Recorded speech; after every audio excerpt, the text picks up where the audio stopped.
ನಮಸ್ಕಾರ. ಜಾರುತ್ತಿದ್ದ ಶಾಲನ್ನು ಸರಿಪಡಿಸಿಕೊಳ್ಳುತ್ತಾ ಗಾಡಿಯಿಂದ ಕೆಳಗಿಳಿದ ವಿನುತಾಳ ಬಳಿಗೋಡಿ ಅವಳನ್ನಪ್ಪಿಕೊಂಡೆ.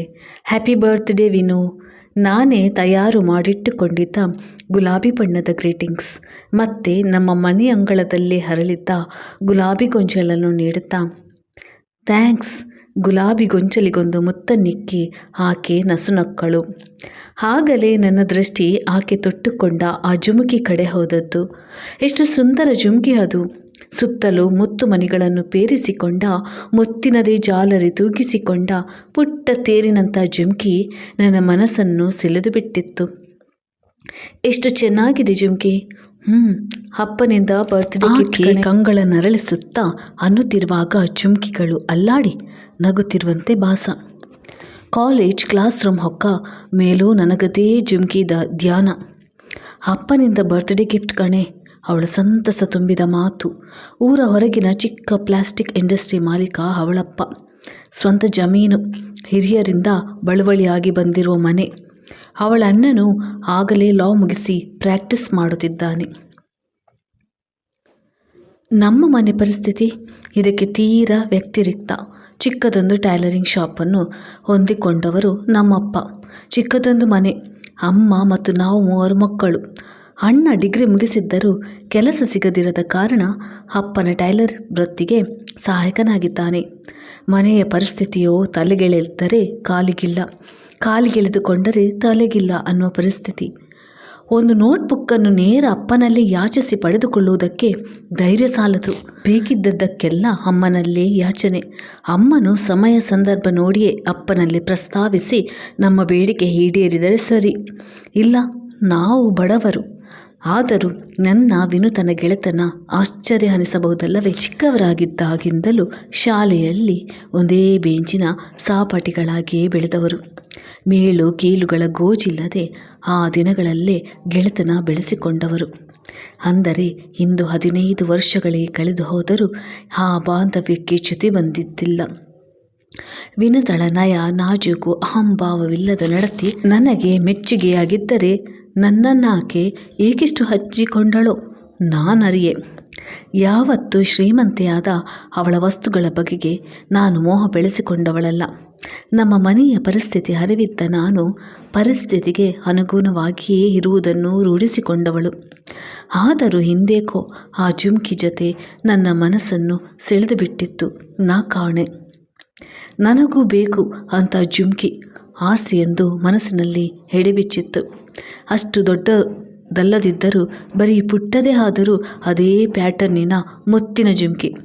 ಕಡಿಮೆ ಪಕ್ಷ ಒಮ್ಮೆಯಾದರೂ ಅಂಥ ಜುಮುಕಿ ಧರಿಸಿಕೊಂಡು ಫೋಟೋನಾದರೂ ತೆಗೆಸಿಕೊಳ್ಳಬೇಕು. ಆದರೆ ಅದು ಹೇಗೆ ಸಾಧ್ಯ? ಚಿನ್ನ ಮುತ್ತಿನ ಬೆಲೆ ಬಾಳುವ ವಸ್ತು ಹಾಗೆ ಕೇಳಿ ಪಡೆದು ಧರಿಸಿಕೊಳ್ಳುವುದಾದರೂ ಹೇಗೆ? ಅವಳಪ್ಪ ಅವಳಿಗಾಗಿ ಮಾಡಿಸಿಕೊಟ್ಟ. ಕ್ಲಾಸ್ ಮುಗಿದು ಮನೆಗೆ ಹಿಂತಿರುಗಿದ ಮೇಲೂ ಆ ಜುಮುಕಿಯದೇ ಕನಸು. ಇಂದು ಮೊದಲ ಬಾರಿಗೆ ಇಂಥದೊಂದು ಆಸೆ ನನ್ನನ್ನು ಪ್ರಬಲವಾಗಿ ಕಾಡಿದೆ. ಹಾಗೆ ನೋಡಿದರೆ ಚಿಕ್ಕಂದಿನಿಂದಲೂ 2-3 ಬಾರಿ ಹೊಸ ಕಿವಿಯೋಲೆ ಅಪ್ಪ ನನಗೆ ಮಾಡಿಸಿಕೊಟ್ಟಿದ್ದಿದೆ. ಆಗೆಲ್ಲ ತಂಗಿಗೆ ನನ್ನ ಹಳೆಯ ಹೋಳೆಗಳೇ. ಆಗ ತಂಗಿನೂ ರಂಪ ಮಾಡುವುದಿತ್ತು. ಅದು ಯಾಕೆ ಅಕ್ಕನಿಗೆ ಮಾತ್ರ ಹೊಸದು, ನನಗೆ ಅವಳ ಹಳೆಯ ಹೋಳೆಗಳೇ ಅಂತ ಇವಳೊಬ್ಬಳು ಅಧಿಕ ಪ್ರಸಂಗಿ ಅಂತ ಆಗ ಅಂದುಕೊಳ್ಳುತ್ತಿದ್ದ. ಸಿಕ್ಕಿದ್ದನ್ನು ತೊಟ್ಟುಕೊಳ್ಳುವುದಪ್ಪ, ರಗಳೆ ಯಾಕೆ ಮಾಡಿಕೊಳ್ಬೇಕು? ಈಗ ಸ್ವಲ್ಪ ಮಟ್ಟಿಗೆ ಅವಳ ಆಕಾಂಕ್ಷೆಗಳು ಮತ್ತು ಹತಾಶೆ ಅರ್ಥವಾಗುತ್ತಿದೆ. ಸಮಯ ನೋಡಿ ಅಮ್ಮನ ಮುಂದೆ ನನ್ನ ಬಲವಾದ ಆಸೆಯ ಪರಮಾಯಿಷಿ ಇಟ್ಟದ್ದಾಯಿತು. ಏನು ಚೆನ್ನಾಗಿತ್ತಮ್ಮ ಆ ಜುಮುಕಿ. ಸುತ್ತಲೂ ಪೇರಿಸಿದ ಮುತ್ತು, ಮುತ್ತಿನದೇ ಜಾಲರಿಗಳು. ಅಮ್ಮ, ನನಗೂ ಬೇಕು ಅಂತದೆ. ನಮ್ಮಲ್ಲೆಲ್ಲಿದೆಯೇ ಅಷ್ಟು ದುಡ್ಡು? ನನ್ನ ಮಾತು ಮುಗಿಯೋ ಮೊದಲೇ ಅಮ್ಮ ನನ್ನ ಬಾಯಿ ಮುಚ್ಚಿಸಿದಳು. 1 ನಿಮಿಷ ನಾನು ಬಾಯಿ ಮುಚ್ಚಿಕೊಂಡರೂ ಎದೆ ಹೊಕ್ಕು ಕುಳಿತ ಆಸೆ ನನ್ನ ಬಾಯಿ ತೆರೆಸಿತು. ಆದರೂ ನನಗದು ಬೇಕಮ್ಮ. ನನ್ನ ಕಣ್ಣಂಚಿನಲ್ಲಿ ಜಿನುಗಿದ ನೀರು ಅಮ್ಮನ ಹೃದಯವನ್ನು ಆರ್ದ್ರವಾಗಿಸಿತು. ಅಂದು ರಾತ್ರಿ ಅಪ್ಪನ ಊಟದ ಸಮಯ ನಾನು ಹತ್ತಿತ್ತ ಓಡಾಡುತ್ತಾ ಗಮನಿಸುತ್ತಲೇ ಇದ್ದೆ. ಅಮ್ಮನಿಂದ ಅಪ್ಪನಿಗೆ ಪರಮಾಯಿಷಿ ರವಾನೆ ಆಗಿಯೇ ಬಿಟ್ಟಿತ್ತು. ಏನೋ ಅಂದರೆ ಸುಮಳ ಗೆಳತಿ ಆ ವಿನುತಾ ಇವತ್ತು ಕಿವಿಗೆ ಜುಮುಕಿ ತೊಟ್ಟಿಕೊಂಡಿದ್ದಾಳಂತೆ. ಇವಳಿಗೂ ಅಂಥ ಜುಮುಕಿ ಆಸೆ. ಅಪ್ಪ ಹುನ್ನುತ್ತಿದ್ದವರು ಹಾಗೆ ತಲೆ ಎತ್ತಿ ಅಮ್ಮನ ಮುಖ ನೋಡಿದ್ದೇ ಅಮ್ಮನ ಮಾತು ನಿಂತು ಹೋಗಿತ್ತು. ನನ್ನ ಆಸೆ ಮಾತ್ರ ಬಲವಾಗಿದ್ದಕ್ಕೋ ಏನೋ ನಾನು ಎದುರು ಬಂದು ಅಂದೇ ಬಿಟ್ಟೆ ನಿಧಾನವಾಗಿ. ಹೌದಪ್ಪ, ಅಷ್ಟು ದೊಡ್ಡದು ಬೇಡ, ಆದರೂ ಚಿಕ್ಕದಾದರೂ ಒಂದು ಜೊತೆ ಜುಮ್ಕಿ ನನಗೆ ಬೇಕಪ್ಪ.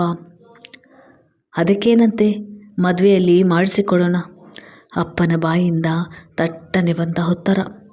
ನನ್ನ ಮದುವೆಯ ಬಗ್ಗೆ ಅವರಂದದ್ದನ್ನು ಕೇಳಿಕೊಂಡು ಅಲ್ಲಿ ಉಳಿದುಕೊಳ್ಳಲಾಗಲಿಲ್ಲ.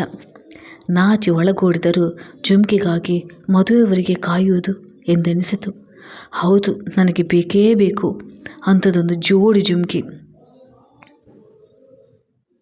ಮರುದಿನ ಅಮ್ಮನಲ್ಲಿ ಪುನಃ ನನ್ನ ಒತ್ತಾಯ. ಅಮ್ಮನಿಗೂ ಏನನಿಸಿದೆಯೋ ಎಂದು ತನ್ನ ಆಸೆಗಳನ್ನು ಹೇಳಿಕೊಂಡೇ ಇರದ ನನ್ನ ಹಿರಿಮಗಳ ಮನದಾಸೆಯನ್ನು ಪೂರೈಸಬೇಕೆಂಬ ಪ್ರೀತಿಯೇನು. ಅಂದು ಅಪ್ಪನ ಊಟದ ಹೊತ್ತಿಗೆ ನಾನು ಅಡಗಿಕೊಂಡೆ. ಅಪ್ಪ ಅಮ್ಮನ ಸಂವಾದ ಕೇಳಿಸಿಕೊಳ್ಳುವುದಕ್ಕೆ ತಯಾರಾಗಿದ್ದೆ. ಅಮ್ಮ ಮತ್ತೆ ನನ್ನ ಬಯಕೆಯ ಪ್ರಸ್ತಾಪ ಅಪ್ಪನೆದುರಿಟ್ಟೇ ಬಿಟ್ಟಳು. ಹೇಳಿದೆನಲ್ಲ, ಮದುವೆಯಲ್ಲಿ ಮಾಡಿಸಿಕೊಡ್ತೇನೆ ಎಂದು ಅರ್ಥವಾಗುವುದಿಲ್ವೇ?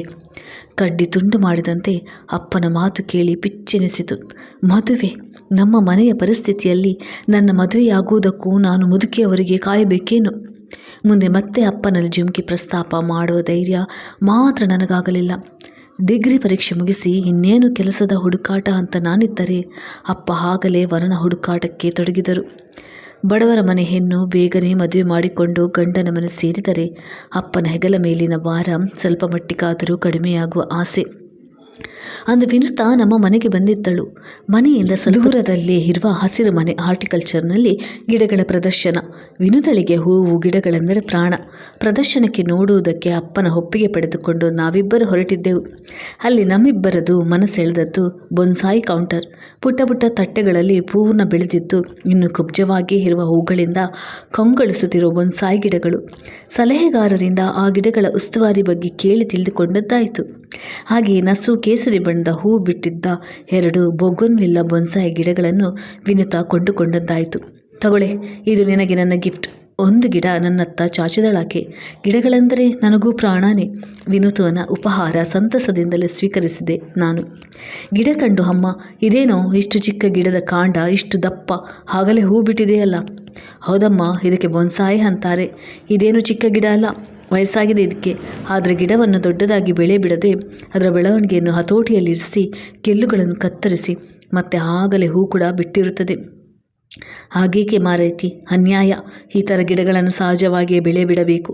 ಹೀಗೆ ಪುಟ್ಟ ತಟ್ಟೆಯನ್ನು ನೆಲವಾಗಿಸಿ ಅದನ್ನು ಸಾಕುವುದು ಅಂದರೆ ಭೂಮಿಯಲ್ಲಿ ಅದನ್ನು ನೆಟ್ಟು ಬಿಟ್ಟರೆ ಅದು ಹಾಯಾಗಿ ಗೆಲ್ಲುಗಳನ್ನು ಚಾಚಿ ಬೆಳೆದು ಬಿಡಬಹುದಲ್ಲ. ಇನ್ನು ಚೆನ್ನಾಗಿ ಹೂ ಬಿಟ್ಟಿತ್ತು. ನಿನಗದು ಅರ್ಥವಾಗದು ಅಮ್ಮ. ಅದು ಈಗಲೂ ಚೆನ್ನಾಗಿ ಹೂ ಬಿಟ್ಟಿಲ್ಲವೇ? ಅದು ಹಾಗೆಯೇ ಚೆಂದ. ಅಮ್ಮನಿಗೆ ಎನಿಸಿರಬೇಕು, ಈಗಿನವರ ವಿಚಾರಗಳು ನಮಗರ್ಥವೇ ಆಗುವಂಥವುಗಳೆಲ್ಲ. ಸುಮ್ಮನಾಗಿದ್ದಳು ಆಕೆ. ಹಾರ್ಟಿಕಲ್ಚರ್ನವರು ಹೇಳಿಕೊಟ್ಟಂತೆ ಗಿಡದ ಲಾಲನೆ ಪಾಲನೆ ನಡೆದಿತ್ತು. ಆ ದಿನ ಬೊನ್ಸಾಯಿ ಗಿಡದ ಫ್ರೋರ್ನಿಂಗ್ ಹಚ್ಚಿಕೊಂಡಿದ್ದೆ.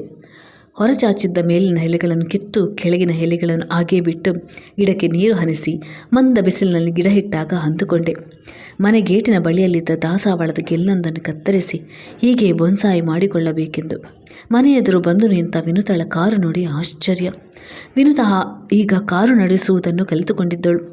ಕಾರು ನಿಲ್ಲಿಸಿ ಲಾಕ್ ಮಾಡಿ ತನ್ನ ದೊಡ್ಡಮ್ಮನ ಜೊತೆಯಾಗಿಸಿಕೊಂಡು ಮನೆಯೊಳಗೆ ಬಂದಳಾಕೆ. ವಿನುತನ ದೊಡ್ಡಮ್ಮನ ಹಿರಿಮಗ ಬೊಂಬೈಯಲ್ಲಿ ಕೆಲಸದಲ್ಲಿದ್ದ ಶ್ರೀನಿವಾಸನಿಗೆ ನನ್ನನ್ನು ಇನ್ನೂ ವಿಚಾರಕ್ಕೆ ಬಂದವರಿದ್ದವರವರು. ನಮ್ಮೆರಡು ಮನೆತನೆಗಳಿಗೂ ಅಜಗಜಾಂತರಗಳಿದ್ದರೂ ನನ್ನನ್ನು ಮೆಚ್ಚಿಕೊಂಡಿದ್ದ ವಿನುತಾ ಈ ಪ್ರಸ್ತಾವದೊಂದಿಗೆ ಅವಳ ದೊಡ್ಡಮ್ಮನವರನ್ನು ಜೊತೆ ಮಾಡಿಕೊಂಡು ಬಂದು ನನಗೆ ಆಶ್ಚರ್ಯ ಹುಟ್ಟಿಸಿದಳು. ಅವಳ ಶಿಫಾರಸಿನ ಮೇಲೆಯೇ ನಾನವರಿಗೆಲ್ಲರಿಗೂ ಒಪ್ಪಿಗೆಯಾಗಿ ಅವರ ಮನೆ ತುಂಬುವ ಸೌಭಾಗ್ಯನೂ ನನಗೊದಗಿ ಬಂತು. ನನಗೇಕೋ ಇದೆಲ್ಲ ಕನಸೇನೋ ಅಂದನಿಸಿತು. ಬಡವರಾದ ನಮ್ಮ ಸಂಬಂಧಕ್ಕೆ ಅವರ ಒಪ್ಪಿಗೆ ಸಿಕ್ಕಿತ್ತು. ನನಗೆ ನಂಬಲೇ ಆಗುತ್ತಿಲ್ಲ. ಹೆಚ್ಚಿನ ಬೇಕುಗಳ ಒತ್ತಡವಿಲ್ಲದೆ ನನ್ನ ಮದುವೆ ನೆರವೇರಿತ್ತು.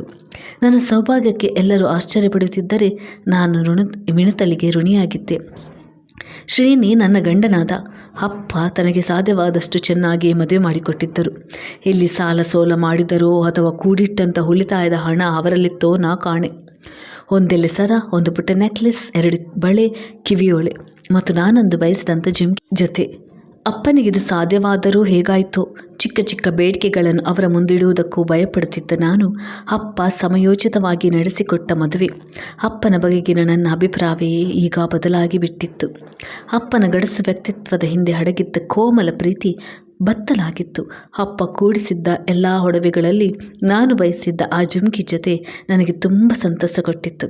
ನನ್ನಪ್ಪ ಕೊಟ್ಟ ಮಾತು ಈ ನೆರವೇರಿಸಿಯೇ ಬಿಟ್ಟಿದ್ದರು. ಮದುವೆ ಮುಗಿಸಿ ಶ್ರೀನಿವಾಸನ ಜೊತೆ ಬೊಂಬೈಗೆ ಹಾರಿದ್ದು ಆಯಿತು. ಬೊಂಬೆಯ ಹೊಸ ಜೀವನ, ರೂಢಿ ಇರದ ಭಾಷೆ, ಜನ, ಎಲ್ಲದಕ್ಕೂ ಶ್ರೀನಿಯನ್ನೇ ಅವಲಂಬಿಸಿರಬೇಕು. ಅಂಧೇರಿಯ ಆ ಒಂದು ಬಡಾವಣೆಯಲ್ಲಿ ಶ್ರೀನಿ ಆಗಲೇ ಡಬಲ್ ಬೆಡ್ರೂಮ್ ಮನೆ ಖರೀದಿಸಿದ್ದ. ಮನೆಯಲ್ಲಿ ನಾನು, ಶ್ರೀನಿ ಇಬ್ಬರೇ. ಹೊಸ ಜೀವನ ಮುದ ಕೊಟ್ಟಿತ್ತು. ಅದಾಗಲೇ ಫೈನಲ್ ಡಿಗ್ರಿ ಫಲಿತಾಂಶವೂ ಬಂದಿತ್ತು. ನನಗೆ ಕೆಲಸಕ್ಕೆ ಸೇರಿಕೊಳ್ಳುವ ಆಸೆ, ಕಂಪ್ಯೂಟರ್ ಟ್ರೈನಿಂಗ್ ಪಡೆದುಕೊಳ್ಳುವ ಆಸೆ. ಅಪ್ಪನ ಮನೆಯಲ್ಲಿರುವಾಗಲೇ ಕಂಪ್ಯೂಟರ್ ಟ್ರೈನಿಂಗ್ ಮಾಡಿಕೊಳ್ಳುವ ಆಸೆ ಇದ್ದಿದ್ದರೂ ಆರ್ಥಿಕ ಸಮಸ್ಯೆ ಅದಕ್ಕೆ ಅಡ್ಡಿಯಾಗಿತ್ತು. ಶ್ರೇಣಿಯ ಸಂಪಾದನೆ ಚೆನ್ನಾಗಿ ಇದ್ದರೂ ನಾನು ಸ್ವಲ್ಪ ದುಡಿದುಕೊಂಡರೆ ಅಪ್ಪ ಅಮ್ಮನಿಗೂ ಸಹಾಯವಾಗಬಹುದೆಂಬ ಕನಸು. ಆದರೆ ಶ್ರೇಣಿಯ ನಕಾರ, ನೀನು ಕೆಲಸಕ್ಕೆ ಸೇರಿ ನನ್ನನ್ನು ಸಾಕುವ ಅಗತ್ಯವೇನೂ ಇಲ್ಲ ಹುಡುಗಿ, ಮನೆ ನೋಡಿಕೊಂಡು ಹಾಗೆ ಎದ್ದು ಬಿಡು. ಇರಲಿ, ಕಂಪ್ಯೂಟರ್ ಟ್ರೈನಿಂಗ್ ಆದರೂ ಮಾಡಿಕೊಳ್ಳಲೇ. ಶ್ರೇಣಿಯ ಮುಖದಲ್ಲಿ ಮಂದಹಾಸ. ಜುಜುಬಿ ಮನೆ ನಡೆಸುವುದಕ್ಕೆ ಕಂಪ್ಯೂಟರ್ ಬೇರೆ ಕಲಿಯಬೇಕೇ? ಗಂಡನ ಅಪ್ಪನೆಯಂತೆ ಮನೆಯಲ್ಲಿ ಉಳಿಯಬೇಕಾದಾಗ ಯಾಕೋ ಒಂಥರ ಮಂಕು ಭಾವ. ಹೊರಗೆ ಹೊಸ ವಾತಾವರಣದಲ್ಲಿ ಯಾರಲ್ಲಾದರೂ ಕೆಳೆತನವಾದರೂ ಮಾಡಿಕೊಳ್ಳೋಣ ಅಂದರೆ ಶ್ರೇಣಿಗದು ಇಷ್ಟವಿಲ್ಲ. ಇದು ಮುಂಬೈ ಮಗು, ಊರಿನಂತಲ್ಲ, ಜಾಗ್ರತೆ, ಯಾರ ಹಂಗಿಗೂ ಹೋಗದೆ ಹಾಗೆಯೇ ಮನೆಯಲ್ಲಿದ್ದು ಬಿಡು. ಶ್ರೇಣಿಯ ಕೀಟಲೆಯೋ ಸಲಹೆಯೋ ಅರ್ಥವೇ ಆಗಲಿಲ್ಲ. ಎಷ್ಟು ದಿನ ಹೀಗೆ? ಮನೆಯಲ್ಲಿ ಮೇಲಿನ ಕೆಲಸಗಳಿಗೆ ಹೆಣ್ಣೊಬ್ಬಳು ಬರುತ್ತಾಳೆ. ಅಡುಗೆಯಷ್ಟೇ ನನ್ನ ಕಾರುಬಾರು. ಶ್ರೇಣಿ ಇಷ್ಟಪಡುವಂಥ ಹೊಸ ಹೊಸ ಅಡುಗೆಗಳ ಪ್ರಯೋಗ ಮೆಚ್ಚಿಕೊಂಡು ಸಂತೋಷ ಪಡುತ್ತಾನೆ. ಶ್ರೇಣಿ ಬದುಕು ಬಂಗಾರವೇ ಅಂದನಿಸ್ತದೆ. ಆದರೂ ಒಮ್ಮೊಮ್ಮೆ ಏನೋ ಕಳೆದುಕೊಂಡಂತಹ ಭಾವನೆ. ಯಾವಾಗಲೂ ಒಮ್ಮೆ ವಿನುತಳ ಜೊತೆ ಫೋನ್ನಲ್ಲಿ ಮಾತುಕತೆ. ಅವರ ಮನೆಯಲ್ಲೂ ಅವಳನ್ನು ಕೆಲಸಕ್ಕೆ ಕಳಿಸುವುದು ಮನೆಯವರಿಗೆ ಇಷ್ಟವಿಲ್ಲ. ವರಾನ್ವೇಷಣೆ ನಡೆದಿದ್ದರೂ ಈಗಲೇ ಮದುವೆ ಮಾಡಿಕೊಳ್ಳುವುದು ವಿನುತಲಿಗೆ ಬೇಡ ಎಂದೇ ಅವಳಿಚ್ಛೆಯಂತೆ ಸಂಗೀತ ಕ್ಲಾಸಿಗೆ ಸೇರಿಕೊಂಡು ಹಾಯಾಗಿದ್ದಾಳೆ. ಅಪ್ಪನ ಭಾರದಿಂದ ವಿಮುಕ್ತಳಾಗಿ ನಾನೇನು ಶ್ರೇಣಿ ಪತ್ನಿ ಆಗಿದ್ದೇನೆ. ಹಾಗೆ ನೋಡಿದರೆ ಉಡುವುದಕ್ಕೆ, ತೊಡುವುದಕ್ಕೆ, ಉಣ್ಣುವುದಕ್ಕೆ ಯಾವುದಕ್ಕೂ ಇಲ್ಲಿ ಕಮ್ಮಿ ಇಲ್ಲ ಅಂತಲೇ ಅನ್ಬೋದು. ಶ್ರೇಣಿಯ ಪ್ರೀತಿ, ಮನೆ, ಬದುಕು ಚೆನ್ನಾಗಿಯೇ ಇದೆ ಎಂದುಕೊಂಡರೂ ಮತ್ತು ಏನನ್ನೋ ಕಳೆದುಕೊಂಡಿರುವಂತಹ ಭಾವನೆ. ಏಕೋ ಊರಿನಲ್ಲಿದ್ದಂತೆ ಮನೆ ಬಿಟ್ಟು ಹೊರ ಹೋಗುವುದಕ್ಕೆ ಧೈರ್ಯವಿಲ್ಲ. ಶ್ರೇಣಿಗೂ ಜತೆಯಾಗಿ ತಿರುಗಾಡಿಸುವ ಅಭ್ಯಾಸನೂ ಇಲ್ಲ. ಯಾವಾಗಲೊಮ್ಮೆ ಸ್ವಲ್ಪ ಸಿಂಗರಿಸಿಕೊಂಡು ಓಡಾಡಬೇಕು ಅಂತೆನಿಸಿದರೆ ಅವಕಾಶಗಳೇ ಇಲ್ಲ. ಯಾಕೋ ಮನೆಯೊಳಗಿನ ಈ ಬದುಕಲ್ಲಿ ಕತ್ತಲೆ ಕವಿದಂಥ ಭಾವ. ಹತ್ತಿರದ ನೆಂಟರಿಷ್ಟರು ಇದ್ದಿರದ ಕಾರಣ ಅಂಥ ಓಡಾಟಗಳು ಇದ್ದಿರದೆ ಏನೋ ಕಳೆದುಕೊಂಡಂಥ ಭಾವ. ಆವಾಗ ಕಬಾಟು ತೆರೆದು ಬಟ್ಟೆ ಬರೆಗಳನ್ನೆಲ್ಲ ಕಣ್ತುಂಬಿ ಮಡಚಿರುತ್ತೇನೆ. ಹುಟ್ಟುಕೊಳ್ಳುವ ಆಸೆಯಾದರೂ ಅವಕಾಶಗಳ ಕೊರತೆ. ಮನೆ ಬಟ್ಟೆಯಲ್ಲವೇ ಕಳೆದು ಹೋಗಬಹುದೇನೋ. ಇನ್ನು ಒಡವೆಗಳು? ಮುಂಬೈ ಮಂದಿಗೆ ಚಿನ್ನದ ಒಡವೆಗಳೆಂದರೆ ವೈರವೇನೋ. ಯಾರೂ ಅಷ್ಟೊಂದು ಚಿನ್ನ ಹೇರಿಕೊಂಡು ತಿರುಗುವವರಿಲ್ಲ.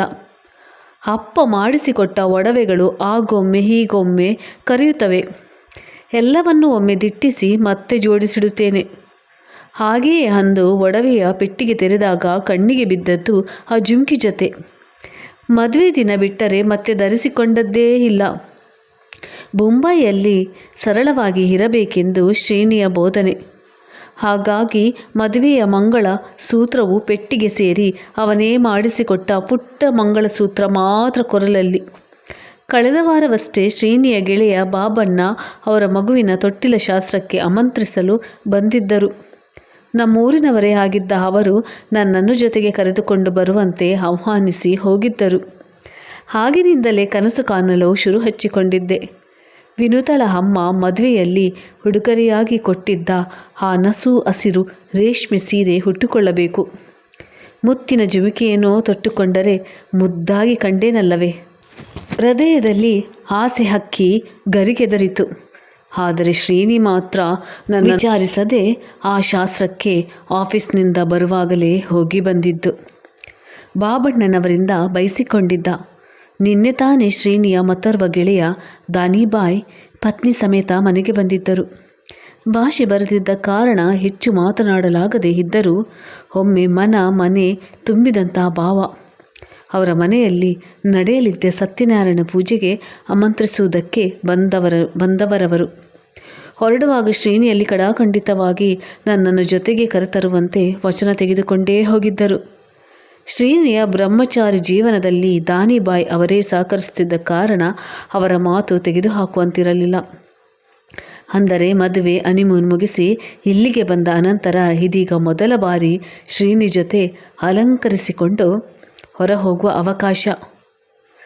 ಸಂತಸದ ಅಲೆಗಳು ನನ್ನೆದೆಯ ತುಂಬ. ವಿನುತನ ಅಮ್ಮನ ಉಡುಗೊರೆ ಆ ನಸು ಹಸಿರಿನ ರೇಷ್ಮೆ ಸೀರೆ. ಬಿಸಿಲಿನ ನೋಡಿದ್ದಾಯಿತು, ಇಸ್ತ್ರಿನೋ ಟಚ್ ಮಾಡಿಸಿದ್ದಾಯಿತು. ಹೆಚ್ಚಿನ ಒಡವೆಗಳೇನು ತೊಟ್ಟುಕೊಳ್ಳುವ ಅವಶ್ಯಕತೆಯಂತೂ ಇಲ್ಲ. ಮದುವೆಯ ದೊಡ್ಡ ಮಂಗಳಸೂತ್ರ, 2 ಬಳೆ, ಆ ಜುಮ್ಕಿ ಮಾತ್ರ ಈಗಲಾದರೂ ತೊಟ್ಟುಕೊಳ್ಳಲೇ ಬೇಕು. ಜುಮ್ಕಿ ತೊಟ್ಟುಕೊಳ್ಳುವ ಕನಸಿನಿಂದ ಮನಸ್ಸು ಮುದವಾಗಿತ್ತು. ಹೆಣ್ಣಿಗೆ ಅಲಂಕಾರವು ಶಕ್ತಿ ಕೊಡ್ತದೇನೋ. ಬರೀ ಕನಸು ಕಲ್ಪನೆಯೇ ಇಷ್ಟು ಸಂತಸ ಕೊಟ್ಟಿದೆಯಲ್ಲ. ಶನಿವಾರ ಶ್ರೀನಿ ಆಫೀಸ್ಗೆ ರಜೆ. ದಾನಿಬಾಯಿ ಮನೆ ಪೂಜೆ. ಸಂಜೆ 4ಕ್ಕೆ ಮಧ್ಯಾಹ್ನದ ಊಟದ ಅನಂತರದಿಂದಲೇ ನನ್ನ ಸಡಗರ ಕಂಡು ಶ್ರೀನಿಗೆ ನಗು. ಅವನಿಗೇನು ಗೊತ್ತು ಈ ಮನೆಯೊಳಗಿನ ಬಂಧನದ ನಿರವತೆಯಿಂದ ನಾನೆಷ್ಟು ಕುಗ್ಗಿ ಹೋಗಿದ್ದೇನೆಂದು. ನನ್ನ ದೃಷ್ಟಿ ಗಡಿಯಾರದ ಮೇಲೇನೆ. 3 ಗಂಟೆಯಾಗುತ್ತಿದ್ದಂತೆ ನನ್ನ ತಯಾರಿ ಶುರು. ಮುಖಕ್ಕೆ ತೆಲುವು ಮೇಕಪ್. ಜಡೆ ಹೆಣೆದುಕೊಂಡಾಗ ಊರ ಮಲ್ಲಿಗೆ ಹೂವಿನ ನೆನಪು. ಆ ನಸು ಹಸಿರಿನ ರೇಷ್ಮೆ ಸೀರೆ ಹುಟ್ಟುಕೊಳ್ಳುವಾಗ ವಿನುತಳನ್ನು ಸ್ಮರಿಸಿಕೊಂಡೆ. ಶ್ರೀನಿ ಹೊರೆಗಣ್ಣಿನಲ್ಲಿ ನನ್ನನ್ನೊಮ್ಮೆ ನೋಡಿ ಮುಗುಳ್ನಕ್ಕಾಗ ಅಭಿಮಾನದ ಜೊತೆ ಲಜ್ಜೆಯು ಆವರಿಸಿ ನನ್ನ ಈ ದಾಂಪತ್ಯ ಜೀವನಕ್ಕೆ ಕಾರಣನಾದ ವಿನುತಳಿಗೆ ಮನದಲ್ಲಿ ಕೃತಜ್ಞತೆ ಸಲ್ಲಿಸಿದೆ. ಬಾಕಿಯೆಲ್ಲ ಶೃಂಗಾರ ಮುಗಿದ ಮೇಲೆ ಕೊನೆಗೆ ಕಿವಿಗೆ ಆ ನನ್ನ ಪ್ರೀತಿಯ ಜುಮ್ಕಿ ಹೇರಿಸಿದ್ದಾಯಿತು. ಶ್ರೇಣಿಯ ದೃಷ್ಟಿ ನನ್ನ ಮೇಲೆ. ನನಗೆ ಖಂಡಿತವಾದ ಭರವಸೆ, ನನ್ನ ಲಕ್ಷಣವಾದ ಮುಖಕ್ಕೆ ಆ ಜುಮ್ಕಿ ಇನ್ನಷ್ಟು ಕಲೆ ಕೊಟ್ಟಿರಬಹುದೆಂದು. ಇದೆಂತ ಚಿಕ್ಕ ಮಕ್ಕಳ ಥರ, ನೀನೀಗ ಚಿಕ್ಕ ಮಗುವಲ್ಲ ಕಣೆ, ಗೃಹಸ್ಥೆ. ಮಕ್ಕಳ ಥರ ಜುಮ್ಕಿ ಗಿಲ್ಕಿ ಚೆನ್ನಾಗಿರಲ್ಲ. ಅಮ್ಮ ಲಕ್ಷಣವಾಗಿ ಕಿವಿಯೋಲೆನೇ ಧರಿಸಿಕೊಳ್ಳಬಾರದೆ? ಶ್ರೇಣಿಯ ಮಾತಿನಿಂದ ಪೆಚ್ಚಾದೆ ನಾನು. ನನ್ನೆಲ್ಲ ಸಂಭ್ರಮಗಳಿಗೆ ಗ್ರಹಣ ತಾಕಿದಂತೆ. ಆದರೂ ಇವತ್ತೊಂದು ದಿನ ಆಸೆಯಿಂದ ನನ್ನ ಬಾಯಿಂದ ಹೊರಟ ಮಾತು. ಮುಂದುವರೆದಂತೆ ನವೀರಾಗಿ ಮುದ್ದಿಸಿದ ಶ್ರೀನಿ, ಬೇಡ ಕಣೆ, ನನ್ನ ಆಫೀಸ್ನವರೆಲ್ಲ ಬಂದಿರುತ್ತಾರೆ. ಹೀಗೆ ಚಿಕ್ಕ ಹಳ್ಳಿ ಹುಡುಗಿರ್ತಾರ ನೀನು ಕಾಣುವುದೇ? ನನ್ನ ಕಣ್ಣುಗಳ ಆನೆಕಟ್ಟಾಗಲೇ ಹೊಡೆದು ಮುಖ ಒದ್ದೆಯಾಗಿ ಬಿಟ್ಟಿತ್ತು. ಮೇಕಪ್ ನೆನೆದು ಹರಿದು ಹೋಗಿತ್ತು. ನಿಧಾನಕ್ಕೆ ಜುಮ್ಕಿ ಕಳಚಿ ಓಲೆ ಧರಿಸಿಕೊಂಡು ಕನ್ನಡಿ ನೋಡಿದಾಗ ಪಿಚ್ಚೆನಿಸಿತು. ಅವರಿಗೆ ತುಂಬಿದ್ದ ಸಂತಸದ ಕಾಂತಿ ಕಳೆದು ಮಂಕಾದ ಮುಖ. ಯಾರೋ ನನ್ನ ಚೆಲುವು ಚೈತನ್ಯ ಎರಡನ್ನೂ ಕಸಿದುಕೊಂಡರೇನೋ ಅನ್ನುವಂತೆ. ಕಣ್ಣೀರಲ್ಲಿ ಹರಿದು ಹೋಗಿದ್ದ ಮೇಕಪ್ಪನ್ನು ತಿದ್ದುವ ಗೋಜಿಗೆ ಹೋಗದೆ ಹಾಗೇ ಹೊರಟು ಬಿಟ್ಟೆ. ಪೂಜೆ ಮುಗಿಸಿ ಮನೆಗೆ ಬಂದು ಇನ್ನೇನೋ ಬಟ್ಟೆ ಬದಲಿಸಬೇಕು ಅನ್ನುವಷ್ಟರಲ್ಲಿ ಅಮ್ಮನ ಫೋನ್. ಆ ನಿನ್ನ ಬೊನ್ಸಾಯಿ ಗಿಡ ಸಿಕ್ಕಾಪಟ್ಟೆ ಬೆಳೆದು ಬಿಟ್ಟಿದೆ. ಅದನ್ನು ಹತೋಟಿಯಲ್ಲಿಡುವಂತೆ ಹೇಗೆ ಕತ್ತರಿಸುವುದು ಹೇಳಿಕೊಡೆ. ಮನದ ತುಂಬ ಅಳುವನ್ನೇ ತುಂಬಿಕೊಂಡ ನಾನು ಆಸೆಯಿಂದ ಬಡವರಾದ ಅಪ್ಪನನ್ನು ಕಾಡಿ ಬೇಡಿ ಮಾಡಿಸಿಕೊಂಡ ಜುಮ್ಕಿ. ಅಸಹಾಯಕರಾಗಿದ್ದ ಆತ ನನ್ನ ಆಸೆ ಈಡೇರಿಸುವುದಕ್ಕೆ ಮದುವೆ ದಿನದ ಗಡು ಕೇಳಿದ್ದರೂ ಮಾತಿಗೆ ತಪ್ಪದೆ ಅಪ್ಪ ಮದುವೆಯಲ್ಲಿ ನನ್ನ ಬಯಕೆಯನ್ನು ಈಡೇರಿಸಿಯೇ ಬಿಟ್ಟಿದ್ದರು. ಹೆಚ್ಚೇಕೆ ಕಾಲೇಜು ಮುಗಿಯುತ್ತಲೇ ಮದುವೆಯನ್ನು ಪೂರೈಸಿದರಲ್ಲ. ನಾನು ಆಸೆ ಪಡೆದ ಜುಮ್ಕಿ.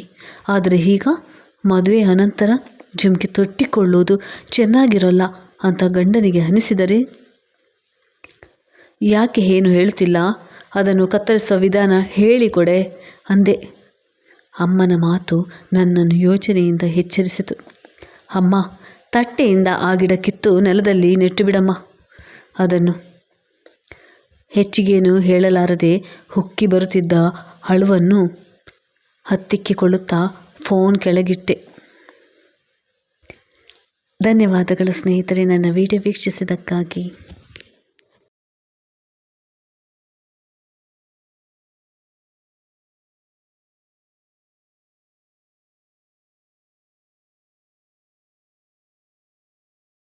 ಮಲೆನಾಡಿನ ಅಬ್ಬರದ ಮಳೆಯಿಂದಾಗಿ ಪಕ್ಕನೆ ಎಚ್ಚರವಾಯಿತು. ಒಂದೆರಡು ಕ್ಷಣ ಎಲ್ಲಿದ್ದೇನೆ ಎಂದು ತಿಳಿಯಲಿಲ್ಲ. ಬೆಂಗಳೂರಿನ ಫ್ಲ್ಯಾಟಿನಲ್ಲಿ ಇಲ್ಲ, ಮಲೆನಾಡಿನ ನನ್ನ ತವರು ಮನೆಯಲ್ಲಿದ್ದೇನೆ ಎಂಬ ವಾಸ್ತವ ಅರಿವಾಗಲು ಕೆಲವು ಕ್ಷಣ ಹಿಡಿಯಿತು. ಹಾಸಿಗೆಯಲ್ಲಿ ಎದ್ದು ಕುಳಿತವಳಿಗೆ ಮಳೆಯ ಅಬ್ಬರಕ್ಕಿಂತ ಕೆಳಗಿನ ಚಾವಡಿಯಲ್ಲಿ ಮಾತಿನ ಅಬ್ಬರ ಕೇಳಿಬಂತು. ಇದೇನು ಜಗಳವೋ ಎಂದು ಆಲಿಸಿದೆ. ಮಲೆನಾಡಿನಲ್ಲಿ ಇದು ಸಹಜವಲ್ಲವೇ? ಮಳೆಗಾಲದಲ್ಲಿ ನೀರು ನಮ್ಮ ಮನೆಯ ಜಾಗಕ್ಕೆ ಬಂತು, ತೆಂಗಿನಕಾಯಿ ನಿಮ್ಮ ತೋಟದಲ್ಲಿ ಬಿತ್ತು, ತೆಂಗಿನ ಹೆಡೆ ನಮ್ಮ ಮನೆಯ ಹೆಂಚು ಹೊಡೆಯಿತು. ಹೀಗೆ ಹಲವು ಕಾರಣಗಳಿಗೆ ಅಕ್ಕಪಕ್ಕದ ಮನೆಯಲ್ಲಿ ಜಗಳ ಸಾಮಾನ್ಯ. ಆದರೆ ಇದು ಜಗಳ ಅಲ್ಲ, ಮನೆಯ ಕೆಲಸದ ಹಾಳು ಮಾಳುವಿನ ಧ್ವನಿ. ಅವನು ಬಂದರೆ ಹಾಗೆ ಭೂಮಿಯೇ ಹದಿರಿ ಹೋಗುವಂತೆ ಮಾತನಾಡುತ್ತಾನೆ. ಕೆಳಗಡೆ ಹೋಗಿ ಮುಖ ತೊಳೆಯೋಣ ಎಂದುಕೊಂಡೆ. ಯಾವುದೂ ಬೇಡ, ಯಾಕೋ ಆಲಸ್ಯ, ಮನಸ್ಸು ಗೊಂದಲದ ಗೂಡು. ಪುಟ್ಟಿ ಎಲ್ಲಿಗೆ ಹೋದಳು? ಮಲಗುವಾಗ ಇಲ್ಲೇ ಇದ್ದಳಲ್ಲ, ಅಜ್ಜಿಯ ಜೊತೆಗೆ ಕೆಳಗಡೆ ಇರಬೇಕು ಎಂದುಕೊಂಡು ಮಂಚದಿಂದ ಇಳಿಯಲು ಹೊರಟವಳಿಗೆ ಬ್ಯಾಗ್ ಚಲ್ಲಾಪಿಲ್ಲಿಯಾಗಿರುವುದು ಕಾಣಿಸಿತು. ಪುಟ್ಟಿ ಏನನ್ನೋ ಹುಡುಕಿದ್ದಾಳೆ. ಅದರಿಂದ ವಿನೋದನ ಫೋಟೋ ಹೊರಬಿದ್ದಿರುವುದು ಕಾಣಿಸಿತು. ಸುಂದರ ಮುಖ, ಚಿಗುರು ಮೀಸೆ, ಕಂಡು ಕಾಣದಂಥ ಕಿರುನಗೆ. ಇದೆಲ್ಲ ಈಗ ಕನಸು. ವಿನೋದ ನನ್ನನ್ನು ನೋಡಲು ಬಂದಾಗ, ನನ್ನೊಡನೆ ಮಾತನಾಡಲು ಬಯಸಿದಾಗ ಇದೇ ಮಾಡಿ ಮೇಲಿನ ರೂಮ್ನಲ್ಲಿ ಭೇಟಿಯಾಗಿದ್ದಲ್ಲವೇ? ಕಿಟಕಿಯಲ್ಲಿ ಕಾಣುವ ಎದುರಿನ ಸುಂದರ ಬೆಟ್ಟ, ಎಲ್ಲೋ ಕೇಳುವ ನದಿಯ ಬೋರ್ಗರೆತ. ನಾನು ನಿಮಗೆ ಇಷ್ಟವಾದೇನೆ? ನನ್ನ ಸನಿಹ ಬಂದು ಕೇಳಿದಾಗ ಬೆಚ್ಚಿದ್ದೆ. ಏನು ಹೇಳಬೇಕು ಎಂದು ಗೊಂದಲಗೊಂಡೆ. ಇಂಜಿನಿಯರ್, ಕೈತುಂಬ ಸಂಬಳ, ಉಳಿಯಲು ಬ್ಯಾಂಗ್ಳೂರಿನಲ್ಲಿ ಫ್ಲ್ಯಾಟ್, ಸಾಗರದಲ್ಲಿ 10 ಎಕರೆ ಅಡಿಕೆ ತೋಟ, ನೋಡಲು ಸುಹೃದ್ರೂಪಿ. ನಿರಾಕರಿಸಲು ಕಾರಣ ಬೇಕಲ್ಲ. ನಾಚಿಕೆಯಿಂದ ತಲೆ ತಗ್ಗಿಸಿ ಹ್ಞೂ ಎಂದಿದ್ದೆ. ಯಾಕೆ ಮಾತನಾಡುತ್ತಿಲ್ಲ? ಪ್ರಶ್ನೆಗೆ ತಲೆ ಎತ್ತಿ ನೋಡಿದೆ. ನನಗೆ ನೀವು ಇಷ್ಟವಾದಿರಿ. ಮೆಲ್ಲಗೆ ನೋಡಿದೆ. ಮಾತು ನನಗೆ ಹೊಸತಲ್ಲ. ನಾನು ಕೆಲಸ ಮಾಡುವ ಬ್ಯಾಂಕ್ ಬಯಲುಸೀಮೆಯಲ್ಲಿರುವುದು. ಸಾಲ ಕೊಡುವುದರಿಂದ ಹಿಡಿದು ಡೆಪಾಸಿಟ್ ಇಡಿಸುವವರೆಗೆ ಬರೀ ಮಾತೇ ಹಾಡಬೇಕು. ಆದರೆ ಈಗ ಮಾತು ಮರೆತು ಹೋಯಿತೆ. ಸಂಕೋಚ ಅಡ್ಡ ಬರುತ್ತಿದೆಯೇ? ಹಾಗಿದ್ದರೆ ಅಪ್ಪಯ್ಯನ ಹತ್ತಿರ ಮಾತನಾಡಲಿ. ಒಪ್ಪಿಗೆ ಎಂಬಂತೆ ತಲೆ ಅಲ್ಲಾಡಿಸಿದೆ. ಒಪ್ಪದೆ ಏನು ಮಾಡ್ತಾರೆ? ನಮ್ಮ ಜಾತಿಯಲ್ಲಿ ಮೊದಲೇ ಹುಡುಗಿಗೆ ಬರಗಾಲ. ಗಂಡಿನ ಕಡೆಯವರು ಒಪ್ಪಿದ್ದಾರೆ ಎಂದು ಹೇಳಲು ಬಂದ ಅಪ್ಪಯ್ಯನಿಗೆ ಅಡುಗೆ ಮನೆಯಲ್ಲಿ ಬತ್ತಿ ಹೊಸೆಯುತ್ತಾ ಕುಳಿತಿದ್ದ ಅಜ್ಜಿ ಹೇಳಿದರು, ಅಮ್ಮ ನೀನು ಸ್ವಲ್ಪ ಸುಮ್ಮನಿರು, ಅವರು ದೊಡ್ಡ ಶ್ರೀಮಂತರು, ಹುಡುಗ ಒಳ್ಳೆ ಕೆಲಸದಲ್ಲಿದ್ದ. ಅಪ್ಪಯ್ಯ ನುಡಿದ, ನಮ್ಮ ಹಿಂದೂ ಏನು ಕಡಿಮೆನಾ? ಇವಳು ಚಂದ ಇಲ್ವಾ? ಕೈ ತುಂಬ ಸಂಬಳ ಬರುವುದಿಲ್ವಾ? ತೋಟ ಪಾಠ ನಮಗೆ ಸ್ವಲ್ಪ ಕಡಿಮೆ ಇರಬಹುದು. ಅಜ್ಜಿ ಗೊಣಗಿದಳು.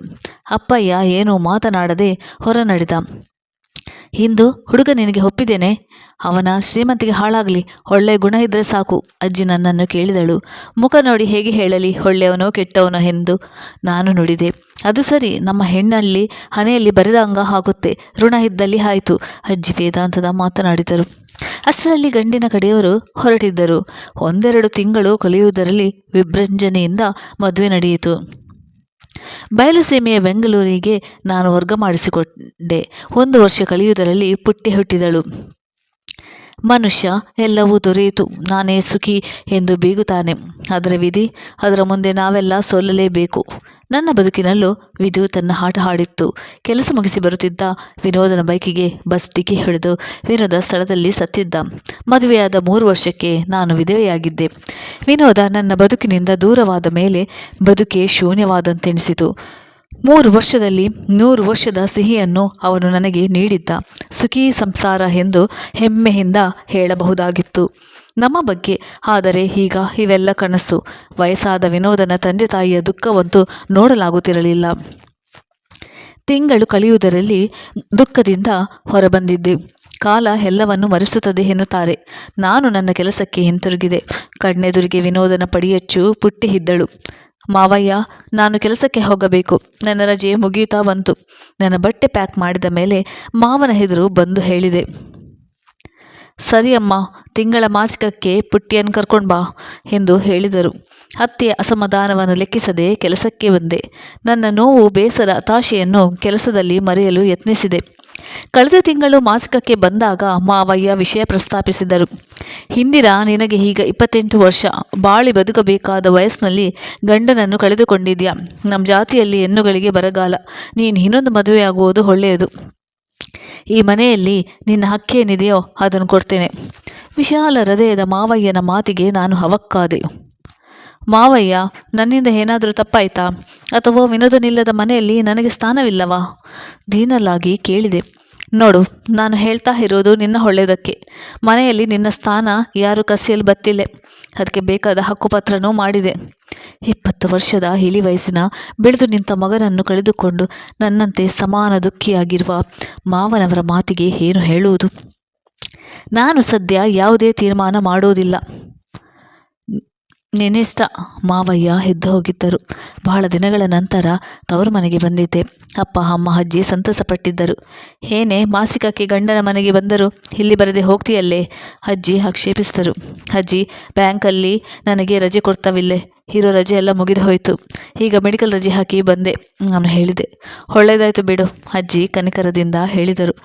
ರಾತ್ರಿ ಊಟವಾದ ಮೇಲೆ ಎಲ್ಲರೂ ಮನೆಯ ಹಜಾರದಲ್ಲಿ ಟಿವಿ ನೋಡ್ತಾ ಕುಳಿತಿದ್ದರು. ಇಂದು ನಿನಗೊಂದು ವಿಚಾರ ಹೇಳಬೇಕು. ಅಪ್ಪಯ್ಯ ವಿಚಾರ ಪ್ರಸ್ತಾಪ ಮಾಡಿದರು. ನಮ್ಮ ಕಾನಸೂರಿನ ವಿಶ್ವನಾಥ ಭಟ್ಟರ ಮಗ ಗೋಪಾಲ ನಿಮ್ಮ ಬ್ಯಾಂಕ್ನ ಹುಬ್ಬಳ್ಳಿ ಶಾಖೆಯಲ್ಲಿ ಕೆಲಸ ಮಾಡ್ತಾ ಇದ್ದಾನೆ. ಅವನು ನಿನ್ನ ಕ್ಲಾಸಿನವನೇ. ನಿನ್ನ ಬಗ್ಗೆ ಎಲ್ಲ ಗೊತ್ತಿದೆ. ಅವನು ನಿನ್ನ ಮದುವೆ ಆದರೆ ಅಂತ ಕೇಳಿದ. ನಾನು ನಿನ್ನ ಕೇಳಿ ಹೇಳ್ತೇನೆ ಎಂದು ಹೇಳಿದ್ದೆ. ಗೋಪಾಲ ನನಗೆ ಪರಿಚಯದವನೇ. ಸಭ್ಯ ವ್ಯಕ್ತಿತ್ವ. ಹುಬ್ಬಳ್ಳಿ ಬ್ರಾಂಚ್ನಲ್ಲಿ ಮ್ಯಾನೇಜರ್ ಹುದ್ದೆಯಲ್ಲಿದ್ದಾನೆ. ಇದೆಲ್ಲವೂ ನನಗೆ ತಿಳಿದ ವಿಚಾರವೇ.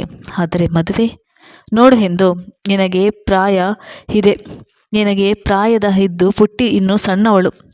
ನಾವೆಲ್ಲ ಎಷ್ಟು ದಿನ ಇರೋ ವಿಚಾರ ಮಾಡು, ಅಮ್ಮ ಹೇಳಿದಳು. ನಿನ್ನಪ್ಪ 12 ವರ್ಷವನಿದ್ದಾಗ ನಿನ್ನ ಅಜ್ಜ ತೀರ್ಕೊಂಡ. ಆಗಿನ ಕಾಲದಲ್ಲಿ ಹೆಣ್ಮಕ್ಳು ಮತ್ತೊಂದು ಮದುವೆ ಆಗುವುದು ಕಷ್ಟ ಇತ್ತು. ಆದರೆ ಈಗ ಆಗಿಲ್ಲೇ. ಕಾಲ ಬದಲಾಯಿತು. ಕಾಲಕ್ಕೆ ತಕ್ಕಂಗೆ ನಾವು ಬದಲಾಗಬೇಕು. ಅಜ್ಜಿಯು ಸೇರಿಸಿದಾಗ ಮನಸ್ಸು ಡೋಲಾಯಮಾನವಾಗಿತ್ತು. ಆರ್ಥಿಕವಾಗಿ ನನಗೆ ತೊಂದರೆ ಇರಲಿಲ್ಲ. ಮರು ಮದುವೆಯಾದರೂ ಸಾಮಾಜಿಕ ಮುದ್ರೆಯೂ ದೊರಕುತ್ತಿತ್ತು. ದೈಹಿಕ ಭಾವನೆಗಳನ್ನು ಗೆಲ್ಲುವುದೊಂದೇ ನನ್ನ ಮುಂದಿನ ಸವಾಲು. ಅದನ್ನು ಮೆಟ್ಟಿ ನಿಂತರೆ ನನಗೆ ಮದುವೆಯ ಅವಶ್ಯಕತೆ ಇಲ್ಲ. ಆದರೆ ಪುಟ್ಟಿಗೆ ಭದ್ರ ಭವಿಷ್ಯ ಕಟ್ಟಿಕೊಡಲು ನನ್ನಿಂದ ಸಾಧ್ಯವೇ? ನನಗೊಂದಿಷ್ಟು ಸಮಯ ಬೇಕು ಎಂದು ನಾನು ಎದ್ದಿದ್ದೆ. ಎಲ್ಲರೂ ಒಟ್ಟಿ ಸೇರಿದಾಗಲೇ ವಿಷಯ ಪ್ರಸ್ತಾಪವಾಗುತ್ತಿತ್ತು. ನನ್ನ ಮನಸ್ಸು ದ್ವಂದ್ವಕ್ಕೆ ಸಿಕ್ಕು ಒದ್ದಾಡಲು ಪ್ರಾರಂಭವಾಗಿತ್ತು. ವಿನೋದ ಸತ್ತು ಇನ್ನೂ 1 ವರ್ಷ ಕಳೆದಿಲ್ಲ. ಆಗಲೇ ಇನ್ನೊಂದು ಮದುವೆಯ ಯೋಚನೆಯೇ ಎಂದು ಮನಸ್ಸು ಧಿಕ್ಕರಿಸಿದರೆ ತಪ್ಪೇನು? ಪ್ರಾಯದ ನಾನು ಜೀವನ ಪೂರ್ತಿ ಸನ್ಯಾಸಿಯಂತೆ ಬದುಕಬೇಕೇ? ಒಂದು ವೇಳೆ ನಾನು ಸತ್ತು ವಿನೋದ ಬದುಕಿದ್ದರೆ ಬೇರೆ ಮದುವೆ ಆಗುತ್ತಿರಲಿಲ್ಲವೇ? ರಾತ್ರಿ ವಿನೋದನ ನೆನಪು, ಅವನ ಲೈಂಗಿಕ ಚೇಷ್ಟೆ, ಪ್ರಾಯದ ನನ್ನ ದೇಹದ ಸೊಕ್ಕು. ಈ 1 ವರ್ಷದಲ್ಲಿ ಎಷ್ಟು ದಿನ ಸರಿಯಾಗಿ ನಿದ್ರೆ ಮಾಡಿದ್ದೇನೆ? ದೈಹಿಕ ಕಾಮನೆಗಳು ನನ್ನನ್ನು ತಿಂದು ತೇಗಿಲ್ಲವೇ? ಚಳಿಗಾಲವಾದರೂ ಮಧ್ಯರಾತ್ರಿಯಲ್ಲಿ ಶವರ್ ಕೆಳಗೆ ನಿಂತು ದೇಹದ ಕಾವು ಕಡಿಮೆ ಮಾಡಿಕೊಂಡಿಲ್ಲವೇ? ಇದಕ್ಕೆಲ್ಲ ಪರಿಹಾರ ಮತ್ತೊಂದು ಮದುವೆ.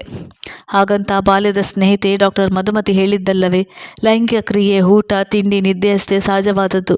ಅದನ್ನು ಒತ್ತಿಡಲು ನೋಡಿದಷ್ಟು ಸ್ಫೋಟಗೊಳ್ಳುವ ಸಾಧ್ಯತೆ ಇರುತ್ತದೆ. ನಮ್ಮ ದೇಶದಲ್ಲಿ ಲೈಂಗಿಕತೆ ಮಡಿವಂತಿಕೆಯಾಗಿದೆ. ಅದರಿಂದಲೇ ನಮ್ಮ ದೇಶದಲ್ಲಿ ಮಾನಸಿಕ ರೋಗಿಗಳ ಸಂಖ್ಯೆ ಹೆಚ್ಚಾಗುತ್ತಿದೆ. ಅವಳ ವಾದ. ಅವಳು ನೀಡುವ ಅಂಕಿಅಂಶ ಸರಿ ಇರಬಹುದು. ಆದರೆ ನೈತಿಕತೆಯ ಸಂಸ್ಕಾರದಲ್ಲಿ ಬೆಳೆದ ನಮ್ಮ ಜನ ಲೈಂಗಿಕತೆಯನ್ನು ಸಂಸಾರದ ಚೌಕಟ್ಟಿನಲ್ಲಿಡಲು ನೋಡ್ತಾರೆಯೇ ವಿನಃ ಆಧಾರದ ಸ್ವರೂಪದಲ್ಲಲ್ಲ ಎಂದು ನಾನು ಅವಳಿಗೆ ಹೇಳಿದ್ದೆ. ಹೀಗಾಗಿ ಏಡ್ಸ್ನಂಥ ರೋಗ ನಮ್ಮ ದೇಶದಲ್ಲಿ ಹೆಚ್ಚಾಗುತ್ತಿದೆ. ಜನ ತಮ್ಮ ಕಾಮನೆಗಳನ್ನು ತೀರಿಸಿಕೊಳ್ಳಲು ಅಡ್ಡದಾರಿ ಹಿಡಿಯುತ್ತಿದ್ದಾರೆ. ಇಂದು ಇನ್ನಿಷ್ಟೇ ನೈತಿಕತೆ ಬದಿಗಿಡು. ನಿನಗೆ ಇನ್ನೂ 28 ವರ್ಷ. ಇನ್ನು 25 ವರ್ಷ ವಿರಾಗಿನಿಯಂತೆ ಬದುಕುವುದರಲ್ಲಿ ಅರ್ಥವಿಲ್ಲ. ವಿನೋದ ಒಳ್ಳೆಯ ವ್ಯಕ್ತಿ. ಅದೊಂದು ಸಿಹಿ ನೆನಪು ಎಂದು ತಿಳಿದು ಒಬ್ಬ ಒಳ್ಳೆಯ ವ್ಯಕ್ತಿಯನ್ನು ಮದುವೆಯಾಗು ಎಂದು ಸಲಹೆ ನೀಡಿದಳು. ಮನಸ್ಸಿನ ಗೊಂದಲದಿಂದಾಗಿ ರಾತ್ರಿ ನಿದ್ರೆಯಾಗಿರಲಿಲ್ಲ. ಹೀಗಾಗಿ ಮಧ್ಯಾಹ್ನ ಭರ್ಜರಿ ನಿದ್ರೆಯಾಗಿತ್ತು. ನಾನು ಎದ್ದಿರುವುದು ಅಮ್ಮನ ಗಮನಕ್ಕೆ ಬಂದಿತ್ತು. ಎಂದು ಕಾಪಿ ಮಾಡಿದ್ದೆ ಬಾರೆ. ಹೊರಗಡೆ ಅಂಗಳದಲ್ಲಿ ತೆಂಗಿನಕಾಯಿ ಸುಳಿತಿದ್ದ ಮಾಲು ನನ್ನ ಗಮನ ಸೆಳೆದ. ಅಮ್ಮ ಅವರ ಆರಾಮ ಏನೋ? ಬಾಯಲ್ಲಿದ್ದ ಕವಲವನ್ನು ಹುಗಿದು ಕೇಳಿದ. ನಾನು ನಸುನಕ್ಕು ತಲೆ ಹಲ್ಲಾಡಿಸಿದೆ. ಅಡುಗೆಯ ಮನೆಯ ಪಕ್ಕದಲ್ಲಿರೋ ಬಚ್ಚಲಿಗೆ ಹೋಗಿ ಮುಖ ತೊಳೆದು ಬಂದೆ. ಅಜ್ಜಿ ಕಾಪಿ ಬೆರೆಸ್ತಿದ್ದರು. ಆಳು ಮುಂಡೆ ಗಂಡ 1 ನಿಮಿಷ ಬಾಯಿ ಮುಚ್ಚಲ್ಲ. ಅಜ್ಜಿ ಗೊಣಗಿದರು. ಮಾಳುವಿನ ಮಾತು ಅವರನ್ನು ಕೆರಳಿಸಿತು. ಅವನ ಹೆಂಡತಿ ಸತ್ತು ಎಷ್ಟು ವರ್ಷವಾಯಿತು? ಅವನ ಮಕ್ಕಳು ಏನು ಮಾಡ್ತಾರೆ? ಕಾಪಿ ಹೀರುತ್ತಾ ಕೇಳಿದೆ. 8 ವರ್ಷ ಆಯಿತು. ಮಗಳನ್ನು ಇಲ್ಲೇ ಸಾಕ್ತಾ ಇದ್ದ. ಮಗನ ಅದೆಂಥದೋ ಶಾಲೆಗೆ ಸೇರಿಸಿದ್ದ. ಮೈಕೈ ಸುಟ್ಕೊಂಡು ಅಡುಗೆ ಮಾಡ್ತಾ ಇದ್ದ. ಮತ್ತೊಂದು ಮದುವೆ ಆಗು ಎಂದರೆ ಒಪ್ತಿಲ್ಲ. ಅಜ್ಜಿ ಹೇಳಿದಾಗ ಹವಕ್ಕಾದೆ. ವಯಸ್ಸಾದ ಮೇಲೆ ಏನು ಮಾಡ್ತೀಯೋ ಕೇಳಿದರೆ ದೇವರಿದ್ದಾರೆ ಎಂದು ಹೇಳ್ತಾನೆ. ಅಜ್ಜಿ ಒಟಗುಟ್ಟಿದರು. ಅಪ್ಪಯ್ಯ ಎಲ್ಲಿಗೆ ಹೋದ್ರು ಅಜ್ಜಿ? ಸಿದ್ದಾಪುರದಲ್ಲಿ ಒಬ್ಬ ಹುಡುಗ ಇದ್ದಾನೆ. ಅವನು ಹುಡುಕ್ತಾ ಇದ್ದಾನೆ. ಸರ್ಕಾರಿ ಕೆಲಸದಲ್ಲಿ ಇದ್ದ. ಹೇಳುವುದು ನೋಡೋಕಂಬತ್ತೆ ಎಂದು ಹೋದ. ಮಳೆಯ ರಭಸಕ್ಕೆ ಚಳಿ ಎನಿಸಿತು. ಬಚ್ಚಲು ಹೊಳೆಯ ಸೌದೆಯನ್ನು ಮುಂದಕ್ಕೆ ತಳ್ಳಿದೆ. ಬೆಂಕಿ ದಗದಗಿಸಿ ತೊಡಗಿತ್ತು. ಮಾಲು ಕಲಿತದ್ದು 8ನೇ ಕ್ಲಾಸ್. ಮಾಡುತ್ತಿರುವುದು ಕೂಲಿ ಕೆಲಸ. ಆರ್ಥಿಕವಾಗಿ ಬಲಿಷ್ಠನಲ್ಲ. ದಿನದ ದುಡಿಮೆಯಲ್ಲಿ ಜೀವನ ಸಾಗಿಸ್ತಾನೆ. ಭಾರತ ರಾಮಾಯಣದಂಥ ನೀತಿಕತೆ ಓದಿಲ್ಲ. ಆದರೂ ಮತ್ತೊಂದು ಮದುವೆ ಆಗೋದಿಲ್ಲ ಎನ್ನುವ ಅವನ ನಿರ್ಧಾರ ಮೆಚ್ಚತಕ್ಕದೆ. ನಾನು ಸಂಸ್ಕಾರವಂತ ಎನಿಸಿಕೊಂಡ ಕುಟುಂಬದಲ್ಲಿ ಬೆಳೆದವಳು.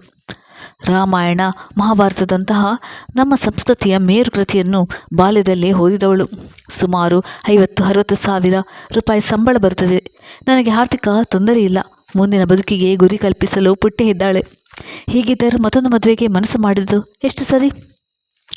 ನನ್ನ ಮತ್ತು ಮಾಳುವನ್ನು ತುಲನಾತ್ಮಕವಾಗಿ ನೋಡಿದಾಗ ಜಾತಿಯಲ್ಲಿ ಮೇಲು ಜಾತಿಯವಳು ಎನಿಸಿಕೊಂಡಿದ್ದ ನಾನು ಕೆಳಮಟ್ಟದಲ್ಲಿದ್ದೆ. ಮಾಲು ಅತ್ಯುನ್ನತ ಮಟ್ಟದಲ್ಲಿದ್ದ. ಎಷ್ಟು ಕಾಯಿ ಸುಳಿದೆಯೋ? ಕೊಡೆಯನ್ನು ತಲೆಬಾಗಿಲಲ್ಲಿಟ್ಟು ಅಪ್ಪಯ್ಯ ಹೊಳಬಂದರು. ಏನು ಮಳೆ ಹೋಯ್ತದೋ. ಕಾಪಿ ಆತು ಎನ್ನುತ್ತಾ ನನ್ನ ಪಕ್ಕದಲ್ಲಿ ಕುಳಿತರು. ಸಿದ್ದಾಪುರಕ್ಕೆ ಹೋಗಿದ್ದೆ. ಒಳ್ಳೆ ಹುಡುಗ. ಅವನಪ್ಪ ನನಗೆ ಮೊದಲೇ ಪರಿಚಯ. ಬೆಂಗಳೂರಿನಲ್ಲಿ ಮೆಟ್ರೋ ಕಂಪನಿಯಲ್ಲಿ ಇಂಜಿನಿಯರ್. 1 ವಾರದಲ್ಲಿ ತಿಳಿಸ್ತೆ ಅಂತ ಹೇಳಿ ಬಂದೆ. ಅಪ್ಪಯ್ಯ ನನ್ನನ್ನು ಉದ್ದೇಶಿಸಿ ನುಡಿದರು. ಅಪ್ಪಯ್ಯ, ನನಗೆ ಮತ್ತೆ ಮದುವೆ ಆಗಲು ಇಷ್ಟವಿಲ್ಲ. ಯಾರು ನನಗೆ ಒತ್ತಾಯ ಮಾಡಬೇಡಿ ಎಂದು ಹೇಳಿದವಳೇ ಎದ್ದು ಹೊರಗೆ ಬಂದೆ. ಮಳೆ ತನ್ನ ಅಬ್ಬರವನ್ನು ಹೆಚ್ಚಿಸಿ ತನ್ನ ನಿರ್ಧಾರವನ್ನು ಸ್ವಾಗತಿಸಿತು. ಧನ್ಯವಾದಗಳು ಸ್ನೇಹಿತರೆ, ನನ್ನ ವಿಡಿಯೋ ವೀಕ್ಷಿಸಿದ್ದಕ್ಕಾಗಿ. ಬಂಡಿಯಂಥ ಮನಸ್ಸಿನೊಳಗೆ ತನ್ನನೆಯ ನೀರೇ ತುಂಬಿರುವುದೆಂದು ಅರಿವಿಗೆ ಬಂದಿರಲಿಲ್ಲ. ಪಾಪಿ ಮನಸ್ಸು ತನಗೇನು ಸರಿ ತೋರುತ್ತದೋ ಅದನ್ನೇ ಯೋಚಿಸುತ್ತಿತ್ತು. ಅತ್ತೆಯು ತನ್ನಂತೆ ಹೆಣ್ಣು ಎಂಬುದನ್ನು ಮರೆತಿದ್ದವಳಿಗೆ ಅವಳ ಬಗ್ಗೆ ಕಿಂಚಿತ್ತು ಗೌರವ ಪ್ರೀತಿಗಳನ್ನು ತೋರಿಸಬೇಕೆಂದು ಆ ಘಟನೆಯ ಅನಂತರ ಸರಳೆಗೆ ಜ್ಞಾನೋದಯವಾಗಿದೆ. ಸರಳೆ ತನ್ನ ತವರಿನಲ್ಲೇ ಉಳಿದುಕೊಂಡು ತನ್ನ ಅತ್ತೆ ಮನೆಯ ಕಡೆಗೆ ತನ್ನ ಕುಟುಂಬದವರು, ತನ್ನ ಗಂಡ ತರುಣನು ತಲೆ ಹಾಕದಂತೆ ಕಾವಲು ಕಾದಿದ್ದಳು. ಅಮ್ಮನ ಪ್ರೀತಿಯ ಮಗ ತರುಣ್ ಮನೆ ಬಿಟ್ಟು ಹೋಗಿ ಯಾವುದೋ ಕಾಲವಾಗಿತ್ತು. ಅವನಿಗೊಬ್ಬ ಮಗನಿದ್ದಾನೆಂಬುದನ್ನು ಅವನು ಆಗೊಮ್ಮೆ ಹೀಗೊಮ್ಮೆ ಕಳಿಸುವ ವಿಡಿಯೋಗಳಿಂದ ತಿಳಿಯುತ್ತಿತ್ತು. ತನ್ನ ಅತ್ತೆ ಮನೆ ಸೇರಿಕೊಂಡಿದ್ದವನನ್ನು ಅವರಾದರೂ ಒಂದೊಮ್ಮೆ ಬುದ್ಧಿ ಹೇಳಿ ಕಳಿಸಬಹುದಿತ್ತು. ಯಾವಾಗಲಾದರೂ ಹೋಗಿ ಮುಖ ತೋರಿಸಪ್ಪ, ನಿನ್ನ ಹೆತ್ತವರು ನೊಂದುಕೊಳ್ಳಬಹುದು ಅನ್ನಬಹುದಿತ್ತು. ಆದರೆ ಅವರಾರೂ ಆ ಪುಣ್ಯ ಕಾರ್ಯಕ್ಕೆ ಕೈ ಹಾಕಲೇ ಇಲ್ಲ. ಸದಾ ಮಗನ ಧ್ಯಾನದಲ್ಲಿ ಕೊರಗಿ ಕ್ರಶವಾದದಷ್ಟೇ ಸುಶೀಲೆಯ ಪಾಲಿಗೆ ಉಳಿದದ್ದು. ಯಾವುದೇ ಕಾರಣಕ್ಕೂ ತನ್ನ ತಂದೆ ತಾಯಿಯನ್ನು ನೋಡಲು ಹೋಗಕೂಡದೆಂದು ಆಜ್ಞಾಪಿಸದಲ್ಲದೆ ಸರಳೆ ಅದನ್ನು ತಾನು ಶಿರವಾಯಿಸಿ ಪಾಲಿಸಿಕೊಂಡು ಬಂದಿದ್ದ. ತನ್ನ ತಂದೆ ತಾಯಿಯ ಅಲುಬುವಿಕೆ ಅವನಿಗೆ ತಮಾಷೆಯಾಗಿ ಕಾಣಿಸುತ್ತಿತ್ತೇ ಹೊರತು ಒಮ್ಮೆ ಅವರನ್ನು ನೋಡಿ ಬರಬೇಕೆನಿಸಿರಲಿಲ್ಲ. ತವರ ಮನೆಯ ಕಾರುಬಾರೆಲ್ಲ ಸರಳೆಯದೇ. ಅವಳ ಅಣ್ಣ ಸಾಕೇತ್ ಪ್ರೀತಿಸಿ ಮದುವೆಯಾಗಿ ಅವರತ್ತೆ ಮನೆ ಸೇರಿಕೊಂಡಿದ್ದನು. ಇಲ್ಲಿ ಇವರು ಹಳೆಯ ಮಗಳ ಜೊತೆಗೆ, ಅಲ್ಲಿ ಅವರು ಆ ಹಳೆಯ ಮಗಳ ಜೊತೆಗೆ. ಸರಿ ಹೋಯ್ತಲ್ಲ. ಇಲ್ಲಿ ಅನಾಥ ಪ್ರಜ್ಞೆ ಅನುಭವಿಸುತ್ತಿದ್ದವರು ಸುಶೀಲೆ ಮತ್ತವಳ ಗಂಡನ ಮನೆ ಸೇರಿದ ಮಗಳು, ಅತ್ತೆಯ ಮನೆ ಸೇರಿದ ಮಗ. ಮನೆಯಲ್ಲಿ ತಾವಿಬ್ಬರೇ. ಸುಶೀಲೆ ಇತ್ತೀಚೆಗೆ ಬಹು ಕಟುವಾಗಿ ಮಾತನಾಡುತ್ತಿದ್ದಳು. ಈ ನಡುವೆ ಅವಳ ಮಾತುಗಳೆಲ್ಲ ಕತ್ತಿಯಲ್ಲಿ ಹಿರಿದಂತೆ ಭಾಸವಾಗುತ್ತಿದ್ದವು. ಎಲ್ಲ ಮಾತುಗಳು ಹೊರಟಾಗಿಯೇ ಹೊರಬರುತ್ತಿದ್ದವು. ಮೆದುತನವೆಂಬುದನ್ನು ಮರೆತು ಕೂತಿದ್ದಳು. ಬೆಳಿಗ್ಗೆದ್ದು ಬಾಗಿಲಿಗೆ ನೀರು ಹಾಕುವುದರಿಂದ ಹಿಡಿದು ಎಲ್ಲ ಕೆಲಸಗಳು ಅವಳ ಪಾಲಿನವೇ. ತಿಂಡಿ, ಅಡಿಗೆ, ಊಟ, ಮನೆಯ ಹೊಪ್ಪ ಹೊರಣ ಎಲ್ಲವೂ ಅವಳ ಪಾಲಿಗೆ ಬಂದಿದ್ದವು. ಇನ್ಯಾರೂ ಇಲ್ಲ ಮನೆಯಲ್ಲಿ ಹಂಚಿಕೊಂಡು ಮಾಡಲು. ಗಂಡನಿಗೆ ಹೇಳಲಾಗದು, ಬಿಡು ಪರವಾಗಿಲ್ಲ, ಮಾಡೋಣ ಎನ್ನುತ್ತಾ ತನ್ನನ್ನು ತಾನು ಓಲೈಸಿಕೊಂಡರೂ ಎದೆಯೊಳಗಿನ ಹುಮ್ಮಳ ಹೊರಗಿಡವದೇ ಇರಲಾಗದವಳಿಗೆ. ಯಾತಕ್ಕಾಗಿ ತಾನೀ ರೀತಿ ಚಿಂತಿಸಿ ಮರುಗಬೇಕು? ಅವರಿಗೆ ಬೇಕಿಲ್ಲದು ತಾನು ಕೊರಗಿದರೆ ತೀರುವುದೇ? ತನ್ನ ತಂಗಿ ತರುಣ ಚಿಕ್ಕಮ್ಮ ಕ್ಯಾನ್ಸರ್ ಬಂದು ಮರಣಶೈಲಿದ್ದಾಗಲೂ ಕೆಲಸದ ಕಾರಣ ಹೇಳಿ ಬರದೆ ತಪ್ಪಿಸಿಕೊಂಡಿದ್ದ ತರುಣ್ ಎದೆಯೊಳಗಿನ ಹುರಿ ಜ್ವಾಲೆಯಾಗಿ ಹೊರಗೆ ಹೊಮ್ಮಲಾಗದೆ ಒಳಗೆ ಸುಟ್ಟುಕೊಳ್ಳುತ್ತಾ ಮನಸ್ಸಿನ ಮೆದು ಕರುಕಲಾಗಿ ಹೋಗಿತ್ತು. ಏನನ್ನೂ ಹೇಳದೆ ಇರಲಾಗದ ಅವಳ ಇಬ್ಬಂದಿತನದ ಸ್ವಭಾವವೇ ಹೊರಟಾಗಿ ಪರಿವರ್ತನೆಗೊಂಡಿತ್ತು. ಮಾತೆತ್ತಿದರೆ ರೇಗುವುದು, ಎಲ್ಲ ತನ್ನದೇ ತಪ್ಪೇನು ಎನ್ನುವಂತೆ ಮೈಮೇಲೆ ಎಳೆದುಕೊಳ್ಳುವುದು, ತನಗೆ ಮಕ್ಕಳನ್ನು ಸರಿದಾರಿಗೆ ತರಲಾಗಲಿಲ್ಲವೆಂಬ ಪಶ್ಚಾತ್ತಾಪದಲ್ಲಿ ಬೇಯುವುದು. ಸುಶೀಲೆಯ ಬಗೆ ಬಗೆಯ ಯೋಚನೆಗಳು ಸರಿತಪ್ಪುಗಳೇ ಗೋಚರಿಸದಷ್ಟು ಕಲಸು ಮೇಲುಗರವಾಗಿದ್ದವು. ಸುಶೀಲೆಗೆ ಇತ್ತೀಚೆಗೆ ಬಹಳವಾಗಿ ಕಾಡುತ್ತಿರುವುದು ಅವಳ ಅಪ್ಪ ಅಮ್ಮ. ಚಿಕ್ಕ ವಯಸ್ಸಿನಲ್ಲಿ ಅಪ್ಪ ಅಮ್ಮನನ್ನು ಕಳೆದುಕೊಂಡ ಸುಶೀಲೆಗೆ ಅದು ಒಂದು ತುಂಬಲಾಗದ ನಷ್ಟವೇ ಆಗಿತ್ತು. ಎಲ್ಲ ಪ್ರೀತಿಗಳಿಂದ ವಂಚಿತಳಾದರೂ ಇರುವುದರಲ್ಲಿಯೇ ಪ್ರೀತಿ ಹುಡುಕ ಹೊರಟ ಅವಳಿಗೆ ಮುಂದಕ್ಕೆ ಕಾದಿದ್ದೆಲ್ಲ ಆಘಾತವೇ ಆಗಿತ್ತು. ಇದನ್ನೆಲ್ಲ ಸಹಿಸಿಕೊಂಡು ಬಂದು ಅವಳ ಛಿದ್ರಗೊಂಡ ಮನಸ್ಸು ಮತ್ತೇಲೋ ಒಂದು ಕಡೆ ತನ್ನ ಬದುಕನ್ನು ಸರಿದಾರಿಗೆ ತಂದುಕೊಳ್ಳಲು ಯತ್ನಿಸುತ್ತಿತ್ತು. ಗಂಡ, ಮನೆ, ಮಕ್ಕಳು ಈ ಎಲ್ಲ ಗೊಂದಲಗಳಿಗೂ ಎಲ್ಲರೂ ತನ್ನನ್ನೇ ದೂಷಿಸುವುದು ಕಂಡು ತನ್ನಲ್ಲೇ ಏನು ಮಹಾದೋಷವಿರಬೇಕೆಂದು ಭಾವಿಸಿದ ಸುಶೀಲೆ ತನ್ನಂತರಂಗವನ್ನು ಶೋಧಿಸಿಕೊಂಡರೂ ತಪ್ಪೆಲ್ಲಿ ಎಂಬುದು ಕಾಣುತ್ತಿರಲಿಲ್ಲ. ತನ್ನ ಬೆನ್ನು ತನಗೆ ಕಾಣದಲ್ಲ. ಸಂಬಂಧಗಳನ್ನು ಬಲಗೊಳಿಸಿಕೊಳ್ಳಬೇಕಾದರೆ ವರ್ತಿಸಬೇಕಾದರೂ ಹೇಗೆ? ಎದುರಿನವರ ತಪ್ಪುಗಳನ್ನು ಕ್ಷಮಿಸುತ್ತಾ ಹೋಗುವುದೇ? ಎಲ್ಲದಕ್ಕೂ ಮೌನ ತಾಳುವುದೇ?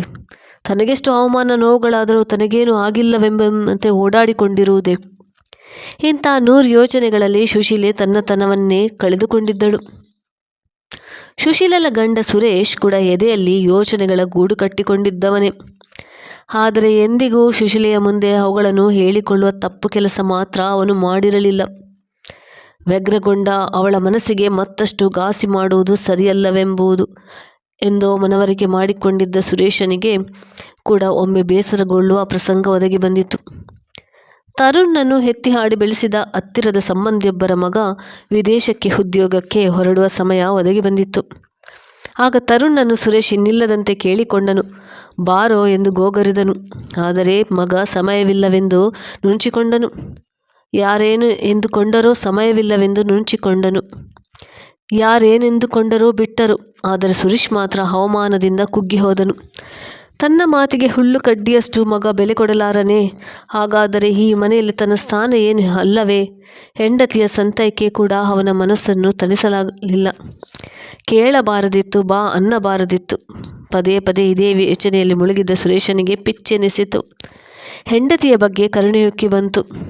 ತರುಣ್ ಒಂದೇ ಒಂದು ಸಾರಿಯೂ ಫೋನ್ ಮಾಡದೆಯೂ ಇವಳೇ ದಿನಕ್ಕೊಂದು ಬಾರಿಯೂ ಫೋನ್ ಮಾಡಿ ಬರಲ್ವೇನೋ ಅಂದು ಅವಲತ್ತುಕೊಳ್ಳುವವಳಲ್ಲ. ಅವಳು ಹೀಗೆ ಅವಮಾನ ಅನುಭವಿಸಿದಾಳೇ?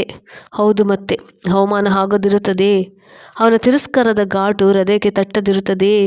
ಸುರೇಶನಿಗೆ ಹೆಂಡತಿಯ ಬಗ್ಗೆ ಮರುಕ ಹುಟ್ಟಿತ್ತು. ಆದರೆ ಅವನ ಕೈಲಿ ಏನೆಂದೂ ಇರಲಿಲ್ಲ. ಮೋಹದ ಬಯಲಿನಲ್ಲಿ ನಿಂತು ಬಯಕೆಗೆ ಒಡ್ಡು ಕಟ್ಟಿದಂತೆ ತಮ್ಮಿಬ್ಬರ ಜೀವನವೀಗ. ಒಂದು ದಿನ ಇದ್ದಕ್ಕಿದ್ದಂತೆ ಅಮ್ಮ ಚೆನ್ನಾಗಿದ್ದೀಯಮ್ಮ ಎನ್ನುತ್ತಾ ತರುಣ್ ಫೋನ್ ಮಾಡಿಬಿಟ್ಟಿದ್ದ. ಮೈಯೆಲ್ಲ ರೋಮಾಂಚನವಾಯಿತು. ವರ್ಷಗಟ್ಟಲೆ ತಾನೇ ಫೋನ್ ಮಾಡಿ ಮಾತನಾಡಿದ್ದು. ಆದರೆ ಇವತ್ತು ಸುಶೀಲಾ ಚೆನ್ನಾಗಿದ್ದೇನೆ, ನೀನು? ಹೂನಮ್ಮ, ಒಂದು ವಿಷಯ ಹೇಳಬೇಕಿತ್ತು. ನನ್ನ ಬಾವು ಮೈದುನ ಸರಳೆಯ ಅಣ್ಣನಿಗೆ ಕ್ಯಾನ್ಸರ್ ಅಮ್ಮ, ಫೈನಲ್ ಸ್ಟೇಜ್. ಬರ್ತೀಯಾ ನೋಡೋದಕ್ಕೆ? ಸುಶೀಲಾ ಹೌಹಾರಿದಳು. ಇದೇನೋ ಈಗ ತಾನೇ ಮದುವೆಯಾದ ಆಗಿದೆಯಲ್ಲೋ, ಚಿಕ್ಕ ಮಕ್ಕಳು ಬೇರೆ.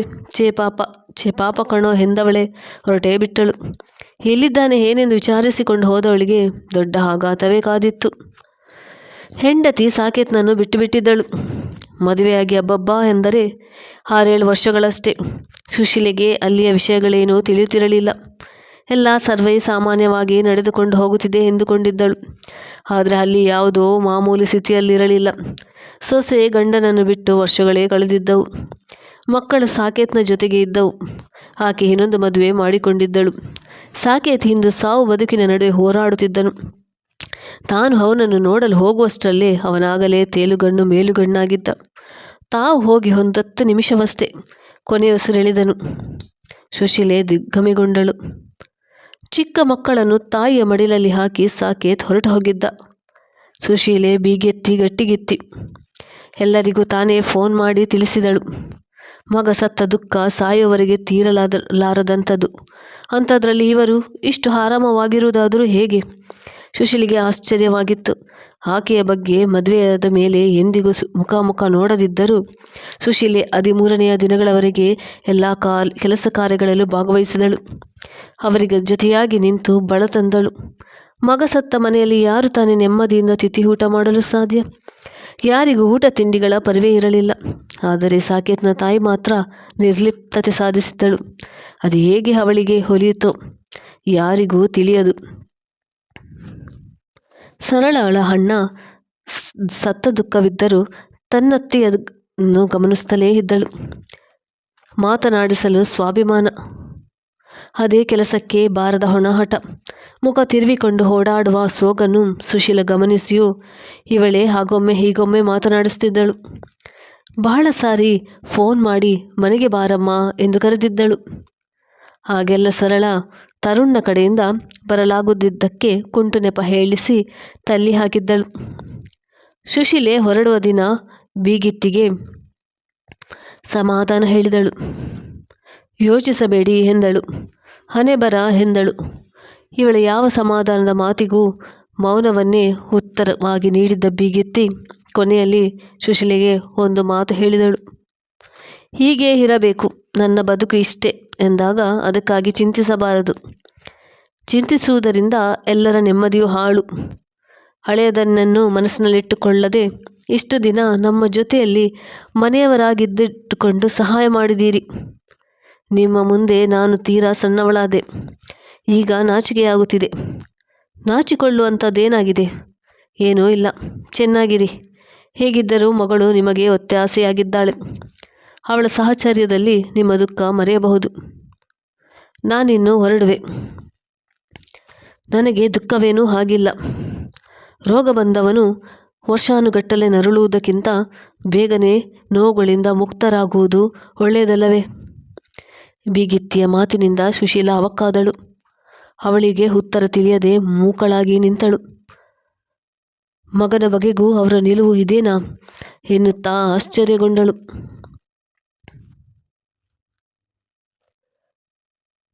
ಅಮ್ಮ, ಮುಂದಿನ ವಾರ ಮಗನ ಕರೆದುಕೊಂಡು ಇವರು ಬರುತ್ತೇವೆ. ಸೊಸೆಯ ಮಾತಿನಿಂದ ಸುಶೀಲ ಹಿಗ್ಗಿದಳಾದರೂ ಅವಳು ಬಂದಾಗಲೇ ಅದರ ಗ್ಯಾರಂಟಿ ಎಂದುಕೊಂಡರು. ಖಂಡಿತ ಬನ್ನಿ, ಕಾಯ್ತಿದ್ದೇನೆ. ಏನಿಷ್ಟವೆಂದು ಹೇಳು, ಅದೇ ಅಡಿಗೆ ಮಾಡಿರುತ್ತೇನೆ ಎಂದಳು. ಮಗ ಏನೊಂದೂ ಮಾತನಾಡದೆ ತಲೆ ತಗ್ಗಿಸಿ ನಿಂತಿದ್ದನು. ಮೊಮ್ಮಗನ ಕೈಯಲ್ಲಿ ಸರಳ ಟಾಟ ಮಾಡಿಸಿದಳು. ಸುಶೀಲಳ ಎದೆ ಭಾರವಾಯಿತು. ಸುರೇಶ್ ಅಗ್ರವಾಗಿ ನಕ್ಕು ಕೈ ಬೀಸಿದನು. ಇನ್ನು ಏನಾದರೂ ಮಾತನಾಡಬೇಕೆಂದು ಸುಶೀಲೆಗೆ ಇಷ್ಟವಿತ್ತು. ಆದರೆ ಮಾತನಾಡಲೇನಿದೆ? ಮೌನವೇ ಆ ಕ್ಷಣಕ್ಕೆ ಮರ್ಯಾದೆ ಎಂದು ಯೋಚಿಸಿದ ಸುಶೀಲೆ ನಗುತ್ತಾ ಹೊರನಡೆದಳು.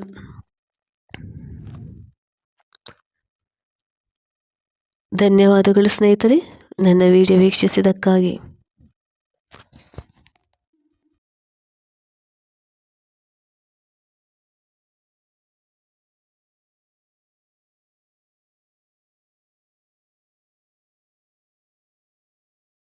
ಅದೆಷ್ಟು ಸಂತಸದ ದಿನಗಳಾಗಿದ್ದವು ಅವು.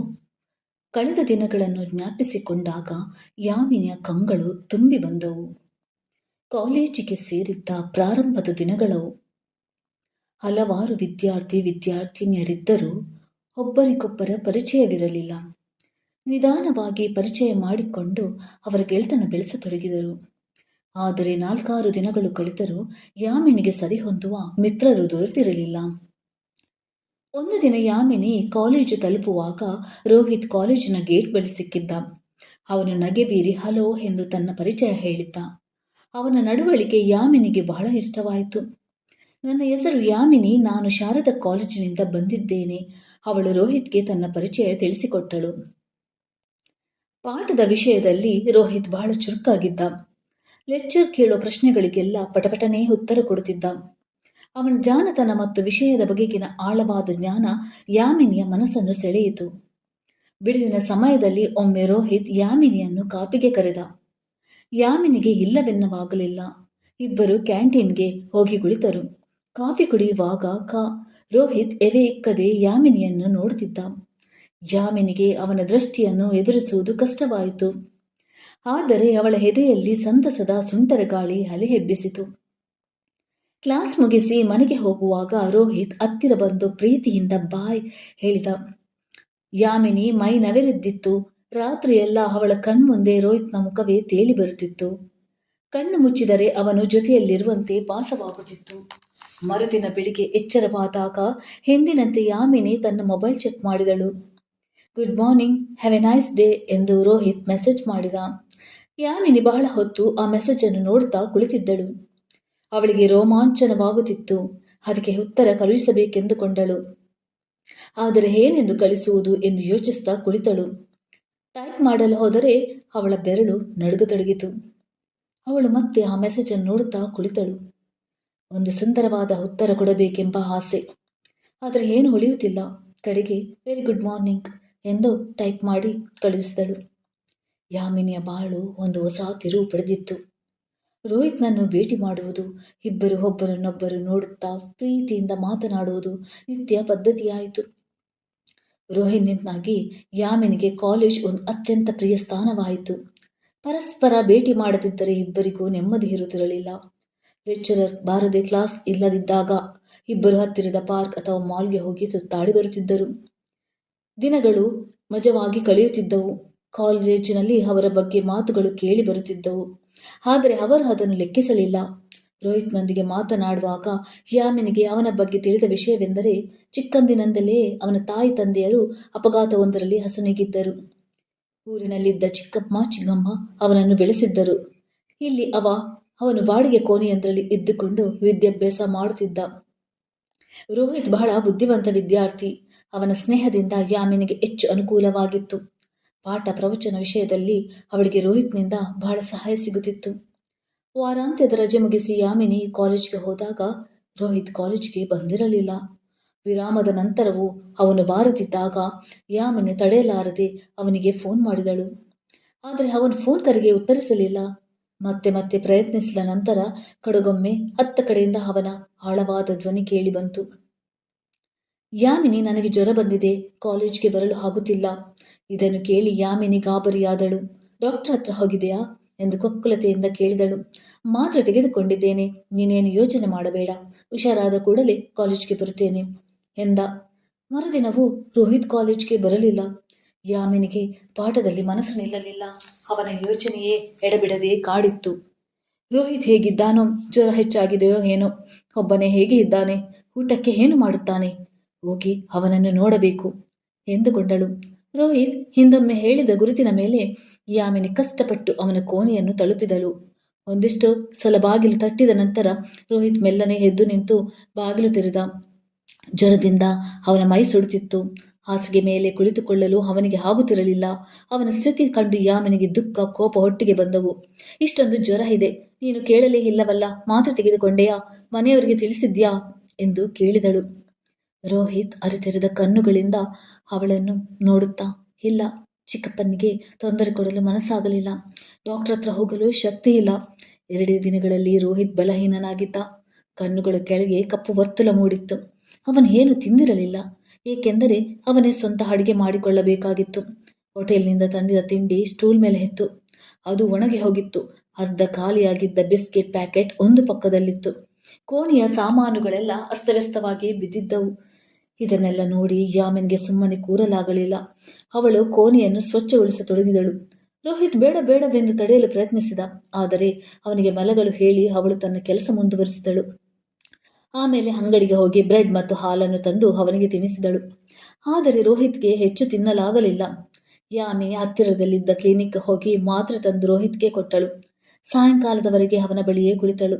ತನಗಾಗಿ ಇವಳು ಇಷ್ಟೆಲ್ಲ ಮಾಡುತ್ತಿದ್ದಾಳೆಂದು ರೋಹಿತ್ಗೆ ಕಣ್ಣು ತುಂಬಿ ಬಂದಿತ್ತು. ನನ್ನ ಕೈಲಾದಷ್ಟು ಮಾಡ್ತೇನೆ, ನೀನು ಅಂದ್ಕೊಳ್ಬೇಡ ಎಂದು ಅವಳು ರೋಹಿತ್ಗೆ ಸಮಾಧಾನ ಹೇಳಬೇಕಾಯಿತು. ನೀನೆಷ್ಟು ಒಳ್ಳೆಯವಳು ಯಾಮಿನಿ. ಅಪ್ಪ ಅಮ್ಮ ಚಿಕ್ಕಂದಿನಲ್ಲಿಯೇ ನನ್ನನ್ನು ಬಿಟ್ಟು ಹೊರಟು ಹೋದರು. ನನಗೆ ಪ್ರೀತಿ ಎನ್ನುವುದೇ ತಿಳಿದಿಲ್ಲ. ಅದಕ್ಕಾಗಿ ನಾನು ಕಾತರಿಸುತ್ತಿದ್ದೆ. ಚಿಕ್ಕಪ್ಪ ಚಿಕ್ಕಮ್ಮ ನನ್ನನ್ನು ಬೆಳೆಸಿದರು ನಿಜ, ಆದರೆ ನಾನು ಅವರಿಗೆ ಒಂದು ಹೊರೆಯಾಗಿದ್ದೆ. ಅವರಿಂದ ನನಗೆಂದೂ ಪ್ರೀತಿ ಸಿಗಲಿಲ್ಲ. ನೀನು ನನಗೆ ಪರಿಚಯವಾದ ಮೇಲೆ, ನನ್ನ ಜೀವನದಲ್ಲಿ ನೀನು ಬಂದ ಮೇಲೆ ಪ್ರೀತಿ ಏನು ಅನ್ನುವುದು ನನಗೆ ತಿಳಿಯಿತು. ನಿನ್ನ ಪ್ರೀತಿ, ನನ್ನ ಉಪಚಾರ ಎಲ್ಲ ನೋಡಿದಾಗ ನನ್ನ ಅಪ್ಪ ಅಮ್ಮನ ನೆನಪಾಗುತ್ತಿದೆ. ರೋಹಿತ್ ಕೆನ್ನೆ ಮೇಲೆ ನೀರು ಹರಿಯಿತು. ಸಾಕು ರೋಹಿತ್, ಇದನ್ನೆಲ್ಲ ಯೋಚಿಸುವ ಸಮಯ ಇದಲ್ಲ. ನಿನ್ನ ಆರೋಗ್ಯದ ಕಡೆ ಗಮನ ಕೊಡು. ನೀನು ಒಂಟಿ ಅಂತ ಅಂದ್ಕೊಳ್ಬೇಡ, ನಾನು ನಿನ್ನ ಜೊತೆ ಇರುತ್ತೇನೆ ಎಂದು ಹೇಳುತ್ತಾ ಯಾಮಿನಿ ತನ್ನ ದುಪ್ಪಟದಿಂದ ಅವನ ಕಣ್ಣೀರು ಒರೆಸಿದಳು. ರೋಹಿತ್ ಸ್ವಲ್ಪ ಹೊತ್ತು ಕಣ್ಣು ಮುಚ್ಚಿ ಮಲಗಿದ. ಯಾಮಿನಿ ಅವನ ಬಳಿಯೇ ಕುಳಿತಿದ್ದಳು. ಸಂಜೆಯಾಗುತ್ತಿದ್ದಂತೆ ಔಷಧಿಯ ಪ್ರಭಾವದಿಂದ ರೋಹಿತ್ ಬೆವರಿದ. ಜ್ವರ ಕೊಂಚ ಕಡಿಮೆಯಾಗಿತ್ತು. ಯಾಮಿನಿ ಹೊರಡಲು ಎದ್ದಳು. ನಾನೀಗ ಹೊರಡುತ್ತೇನೆ. ರಾತ್ರಿ ಬ್ರೆಡ್ ಮತ್ತು ಹಾಲು ತಿಂದು ಮಾತು ತೆಗೆದುಕೋ. ಏನಾದರೂ ತೊಂದರೆ ಆದರೆ ಫೋನ್ ಮಾಡು, ಸಂಕೋಚ ಪಟ್ಟುಕೊಳ್ಳಬೇಡ. ಯಾಮಿನಿ ಮನೆಗೆ ಹೋದ ಮೇಲೆಯೂ ಅವನದೇ ಚಿಂತೆ ಕಾಡುತ್ತಿತ್ತು. ರಾತ್ರಿ ಎಲ್ಲರೂ ಮಲಗಿದ ಮೇಲೆ ರೋಹಿತ್ಗೆ ಫೋನ್ ಮಾಡಿ ವಿಚಾರಿಸಿದಳು. ಆರಾಮವಾಗಿದ್ದಾನೆಂದು ಅವನು ತಿಳಿಸಿದಾಗ ಯಾಮಿನಿಗೆ ನೆಮ್ಮದಿಯಾಯಿತು. ಮರುದಿನವೂ ಅವಳು ರೋಹಿತ್ನನ್ನು ನೋಡಲು ಹೋದಳು. ಮನೆಯಲ್ಲಿ ಯಾರಿಗೂ ತಿಳಿಯದಂತೆ ಅವನಿಗೆ ತಿನ್ನಲು ತಿಂಡಿಯನ್ನು ತೆಗೆದುಕೊಂಡು ಬಂದಿದ್ದಳು. ಸಂಜೆಯವರೆಗೆ ಅವನ ಜೊತೆ ಇದ್ದಳು. ಅಂತೂ 4ನೇ ದಿನ ರೋಹಿತ್ಗೆ ಜ್ವರ ಬಿಟ್ಟಿತ್ತು. ಯಾಮಿನಿಯ ಸಾನ್ನಿಧ್ಯ ಅವನಿಗೆ ಹೊಸ ಹಿರುಪನ್ನು ನೀಡಿತು. 5ನೇ ದಿನ ಅವನು ಕಾಲೇಜ್ಗೆ ಬಂದಾಗ ಯಾಮಿನಿಗೆ ಬಹಳ ಸಂತೋಷವಾಯಿತು. ಇದಾದ ನಂತರ ಯಾಮಿನಿ ಮತ್ತು ರೋಹಿತ್ ಈಗ ಅತ್ಯಂತ ಆತ್ಮೀಯರಾಗಿದ್ದರು. ಹೀಗೆ 3 ವರ್ಷಗಳು ಹುರುಳಿದ್ದು ಅರಿವಾಗಲೇ ಇಲ್ಲ. ಸಂತಸದ ಹಕ್ಕಿ ಪಟಪಟನೆ ರೆಕ್ಕೆ ಬಿಡಿದು ಹಾರುತ್ತಿತ್ತು. ಡಿಗ್ರಿಯನ್ನು ಕೊನೆಯ ಪರೀಕ್ಷೆ ಮುಗಿದು ವಿದ್ಯಾಭ್ಯಾಸ ಒಂದು ಹಂತ ಮುಟ್ಟಿದಾಗ ವಿದ್ಯಾರ್ಥಿ ಮಿತ್ರರು ಚದುರುವ ದಿನ ಸಮೀಪಿಸಿತು. ತಮ್ಮ ತಮ್ಮ ಆಯ್ಕೆಯಂತೆ ಅವರೆಲ್ಲ ಬೇರೆ ಬೇರೆಯಾದರು. ರೋಹಿತ್ ಮುಂದಿನ ವಿದ್ಯಾಭ್ಯಾಸಕ್ಕಾಗಿ ಕಾಲೇಜಿಗೆ ಅರ್ಜಿ ಸಲ್ಲಿಸಿದ. ಆದರೆ ಯಾಮಿನಿಗೆ ಆ ಅವಕಾಶವಿರಲಿಲ್ಲ. ಅವಳ ಮನೆಯವರು ಡಿಗ್ರಿ ಮಾಡಿದ್ದಾಯ್ತು ಸಾಕು ಎಂದಾಗ ಅವಳು ಮನೆಯಲ್ಲಿಯೇ ಉಳಿಯಬೇಕಾಯಿತು. ರೋಹಿತ್ನನ್ನು ಭೇಟಿ ಮಾಡುವುದು ಕಷ್ಟವಾಯಿತು. ಅವಳಿಗೆ ಸದಾ ರೋಹಿತ್ನ ನೆನಪು ಕಾಡುತ್ತಿತ್ತು. ಅವನ ಜೊತೆ ಇಲ್ಲದೆ ಅವಳಿಗೆ ಯಾವುದರಲ್ಲಿಯೂ ಆಸಕ್ತಿ ಇರಲಿಲ್ಲ. ಯಾಮಿನಿ ತಾಯಿ ತಂದೆಗೆ ಒಬ್ಬಳೇ ಮಗಳು. ಮಗಳ ಮದುವೆ ಮಾಡಿ ಜವಾಬ್ದಾರಿ ಯಾಮಿನಿ ತಂದೆ ತಾಯಿಗೆ ಒಬ್ಬಳೇ ಮಗಳು. ಮಗಳ ಮದುವೆ ಮಾಡಿ ಜವಾಬ್ದಾರಿ ಮುಗಿಸಬೇಕೆಂದು ತಾಯಿ ತಂದೆ ಯೋಚಿಸುತ್ತಿದ್ದರು. ಅದರಿಂದಲೇ ಅವಳ ವಿದ್ಯಾಭ್ಯಾಸವನ್ನು ಅಲ್ಲಿಗೆ ನಿಲ್ಲಿಸಿ ಯೋಗ್ಯ ಹುಡುಗರ ಬಗ್ಗೆ ವಿಚಾರಿಸತೊಡಗಿದರು. ಈಗ ಯಾಮಿನಿ ಕಾರಣವಿಲ್ಲದೆ ಮನೆಯಿಂದ ಹೊರಗೆ ಹೋಗುವಂತಿರಲಿಲ್ಲ. ರೋಹಿತ್ನನ್ನು ನೋಡದೆ ದಿನಗಳು ವರ್ಷಗಳಾದಂತೆ ಅವಳಿಗೆ ಭಾಸವಾಯಿತು. ಅವನನ್ನು ಭೇಟಿ ಮಾಡುವಂತಿರಲಿಲ್ಲ. ಅವನನ್ನು ಸಂಪರ್ಕಿಸಲು ಮೊಬೈಲ್ ಫೋನ್ ಒಂದೇ ಸಾಧನವಾಗಿತ್ತು. ಸಾಧ್ಯವಾದಾಗಲೆಲ್ಲ ರೋಹಿತ್ ಫೋನ್ ಮಾಡುತ್ತಿದ್ದಳು. ನಿನ್ನನ್ನು ಬಿಟ್ಟಿರಲಾರೆ, ಏನಾದರೂ ಮಾಡು ಎಂದು ಕೇಳುತ್ತಿದ್ದಳು. ಆದರೆ ರೋಹಿತ್ ಅಸಹಾಯಕನಾಗಿದ್ದ. ಮನೆಯಲ್ಲಿ ತಾಯಿ ತಂದೆ ಮದುವೆ ಬಗ್ಗೆ ಚರ್ಚಿಸುತ್ತಿದ್ದರೆ ಯಾಮಿನಿಗೆ ಸಂಕಟವಾಗುತ್ತಿತ್ತು. ರೋಹಿತ್ನಿಂದ ದೂರವಾಗುವ ಯೋಚನೆ ಬಂದಾಗ ಅವಳು ತಳಮಳಿಸುತ್ತಿದ್ದಳು. ರೋಹಿತ್ನ ಬಗ್ಗೆ ತಾಯಿ ತಂದೆಗೆ ತಿಳಿಸುವ ಧೈರ್ಯ ಅವಳಿಗಿರಲಿಲ್ಲ. ಅವಳ ತಂದೆ ಪೊಲೀಸ್ ಇಲಾಖೆಯಲ್ಲಿದ್ದರು. ಜೋರು ಜಬರ್ದಸ್ತಿನ ವ್ಯಕ್ತಿ. ಮಗಳ ಮೇಲೆ ಎಂದು ಕೋಪ ತೋರಿಸಲದಿದ್ದರೂ ಅವರ ಸ್ವಭಾವನರಿತ ಯಾಮಿನಿ ತಂದೆಯ ಮುಂದೆ ಚಕಾರವೆತ್ತಲು ಹಂಚುತ್ತಿದ್ದಳು. ಮದುವೆಗೆ ಅನೇಕ ಪ್ರಸ್ತಾಪಗಳು ಬಂದರೂ ಒಂದಲ್ಲ ಒಂದು ಕಾರಣದಿಂದ ಅವು ಸರಿಹೊಂದುತ್ತಿರಲಿಲ್ಲ. ಹೀಗೆ ವರ್ಷವೇ ಕಳೆದು ಹೋಯಿತು. ಕಡೆಗೆ ಡಾಕ್ಟರ್ ವರನ ಸಂಬಂಧ ಸರಿಹೋಗಬಹುದೆಂದು ಸೂಚನೆ ಕಂಡು ಬಂದಾಗ ಯಾಮಿನಿ ಅಧೀರಳಾದಳು. ಹೇಗೋ ಮಾಡಿ ರೋಹಿತ್ನನ್ನು ಭೇಟಿ ಮಾಡಿ ಅಳುತ್ತಾ ವಿಷಯ ತಿಳಿಸಿದಳು. ಅದನ್ನು ಕೇಳಿ ರೋಹಿತ್ ಕೂಡ ವಿಹ್ವಲನಾದ. ರೋಹಿತ್, ನೀನು ನಮ್ಮ ತಂದೆಯೊಡನೆ ನನ್ನನ್ನು ಮದುವೆ ಮಾಡಿಕೊಡಲು ಕೇಳು. ನೀನಿಲ್ಲದೆ ನಾನು ಬದುಕಿರಲಾರೆ ಎಂದು ಹೇಳಿದಳು. ರೋಹಿತ್ ಕೊಂಚ ಯೋಚಿಸುತ್ತಾ ನಿರಾಶೆಯ ಧ್ವನಿಯಲ್ಲಿ, ಯಾಮಿನಿ, ಬದುಕಿನಲ್ಲಿ ನನ್ನವರೆಂಬುವವರು ಯಾರೂ ಇಲ್ಲ. ನನಗೆ ನಿಲ್ಲಲು ಸರಿಯಾದ ನೆಲೆ ಇಲ್ಲ. ನನ್ನ ವಿದ್ಯಾಭ್ಯಾಸವೂ ಮುಗಿದಿಲ್ಲ. ಹೀಗಿರುವಾಗ ನಾನು ಯಾವ ಬಾಯಿಂದ ನಿನ್ನನ್ನು ಮದುವೆ ಮಾಡಿಕೊಡಲು ಕೇಳಲಿ? ನನ್ನ ಕಾಲ ಮೇಲೆ ನಾನು ನಿಲ್ಲುವಂತೆ ಹಾಗೂ ಹೊರಗೆ ನೀನು ಹೇಗಾದರೂ ಮಾಡಿ ಮದುವೆಯನ್ನು ಮುಂದೂಡಿಸು. ಆಮೇಲೆ ನಾನೇ ಬಂದು ನಿನ್ನ ಕೈ ಹಿಡಿಯಲು ಅನುಮತಿ ಪಡೆಯುತ್ತೇನೆ ಎಂದ. ಹಾಗೆ ಮಾಡಲು ಸಾಧ್ಯವಿದ್ದರೆ ನಾನು ಖಂಡಿತ ಮಾಡುತ್ತಿದ್ದೆ. ಅಯ್ಯೋ, ನನ್ನಿಂದ ಏನು ಮಾಡಲು ಆಗುತ್ತಿಲ್ಲ. ನಿನಗೋಸ್ಕರ ನಾನು ಕಡೇ ಗಳಿಗೆಯವರೆಗೂ ಕಾಯುತ್ತೇನೆ. ನಿನ್ನನ್ನು ಬಿಟ್ಟು ನಾನು ಬೇರೆಯವರನ್ನು ಮದುವೆಯಾಗುವುದಿಲ್ಲ. ನೀನು ಸಿಗದಿದ್ದರೆ ನಾನು ಪ್ರಾಣ ಬಿಡುತ್ತೇನೆ. ಯಾಮಿನಿಯ ರೋದನಕ್ಕೆ ಕೊನೆ ಇರಲಿಲ್ಲ. ಹೆದರಿದ ರೋಹಿತ್, ದುಡುಕಬೇಡ ಯಾಮಿನಿ, ನಿನ್ನನ್ನು ಬಿಟ್ಟಿರಲು ನನ್ನಿಂದಲೂ ಆಗದು. ಆದರೆ ನಾವು ಸ್ವಲ್ಪ ಕಾಯಬೇಕಾಗುತ್ತದೆ. ನನಗೊಂದು ಕೆಲಸ ದೊರೆತ ಕೂಡಲೇ ನಾನು ನಿಮ್ಮ ಮನೆಗೆ ಬರುತ್ತೇನೆ ಎಂದ. ರೋಹಿತ್ ಇತ್ತ ಆಶ್ವಾಸನೆಯಿಂದ ಯಾಮಿನಿಗೆ ಕೊಂಚ ನೆಮ್ಮದಿಯಾಯಿತು.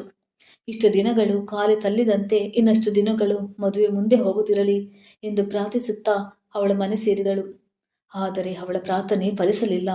ಕೆಲ ದಿನಗಳ ನಂತರ ಯಾಮಿನಿಯನ್ನು ನೋಡಲು ಹುಡುಗನ ಕಡೆಯವರು ಭಾನುವಾರ ಬರುವರೆಂದು ಅವಳ ತಾಯಿ ತಿಳಿಸಿದರು. ಯಾಮಿನಿಗೆ ಭೂಮಿ ಬಿರಿದಂತೆ ಭಯವಾಯಿತು. ಅವಳ ದಿಕ್ಕು ತೋಚದೆ ರೋಹಿತ್ಗೆ ಫೋನ್ ಮಾಡಿದಳು. ಆದರೆ ಇದೇನಾಯಿತು?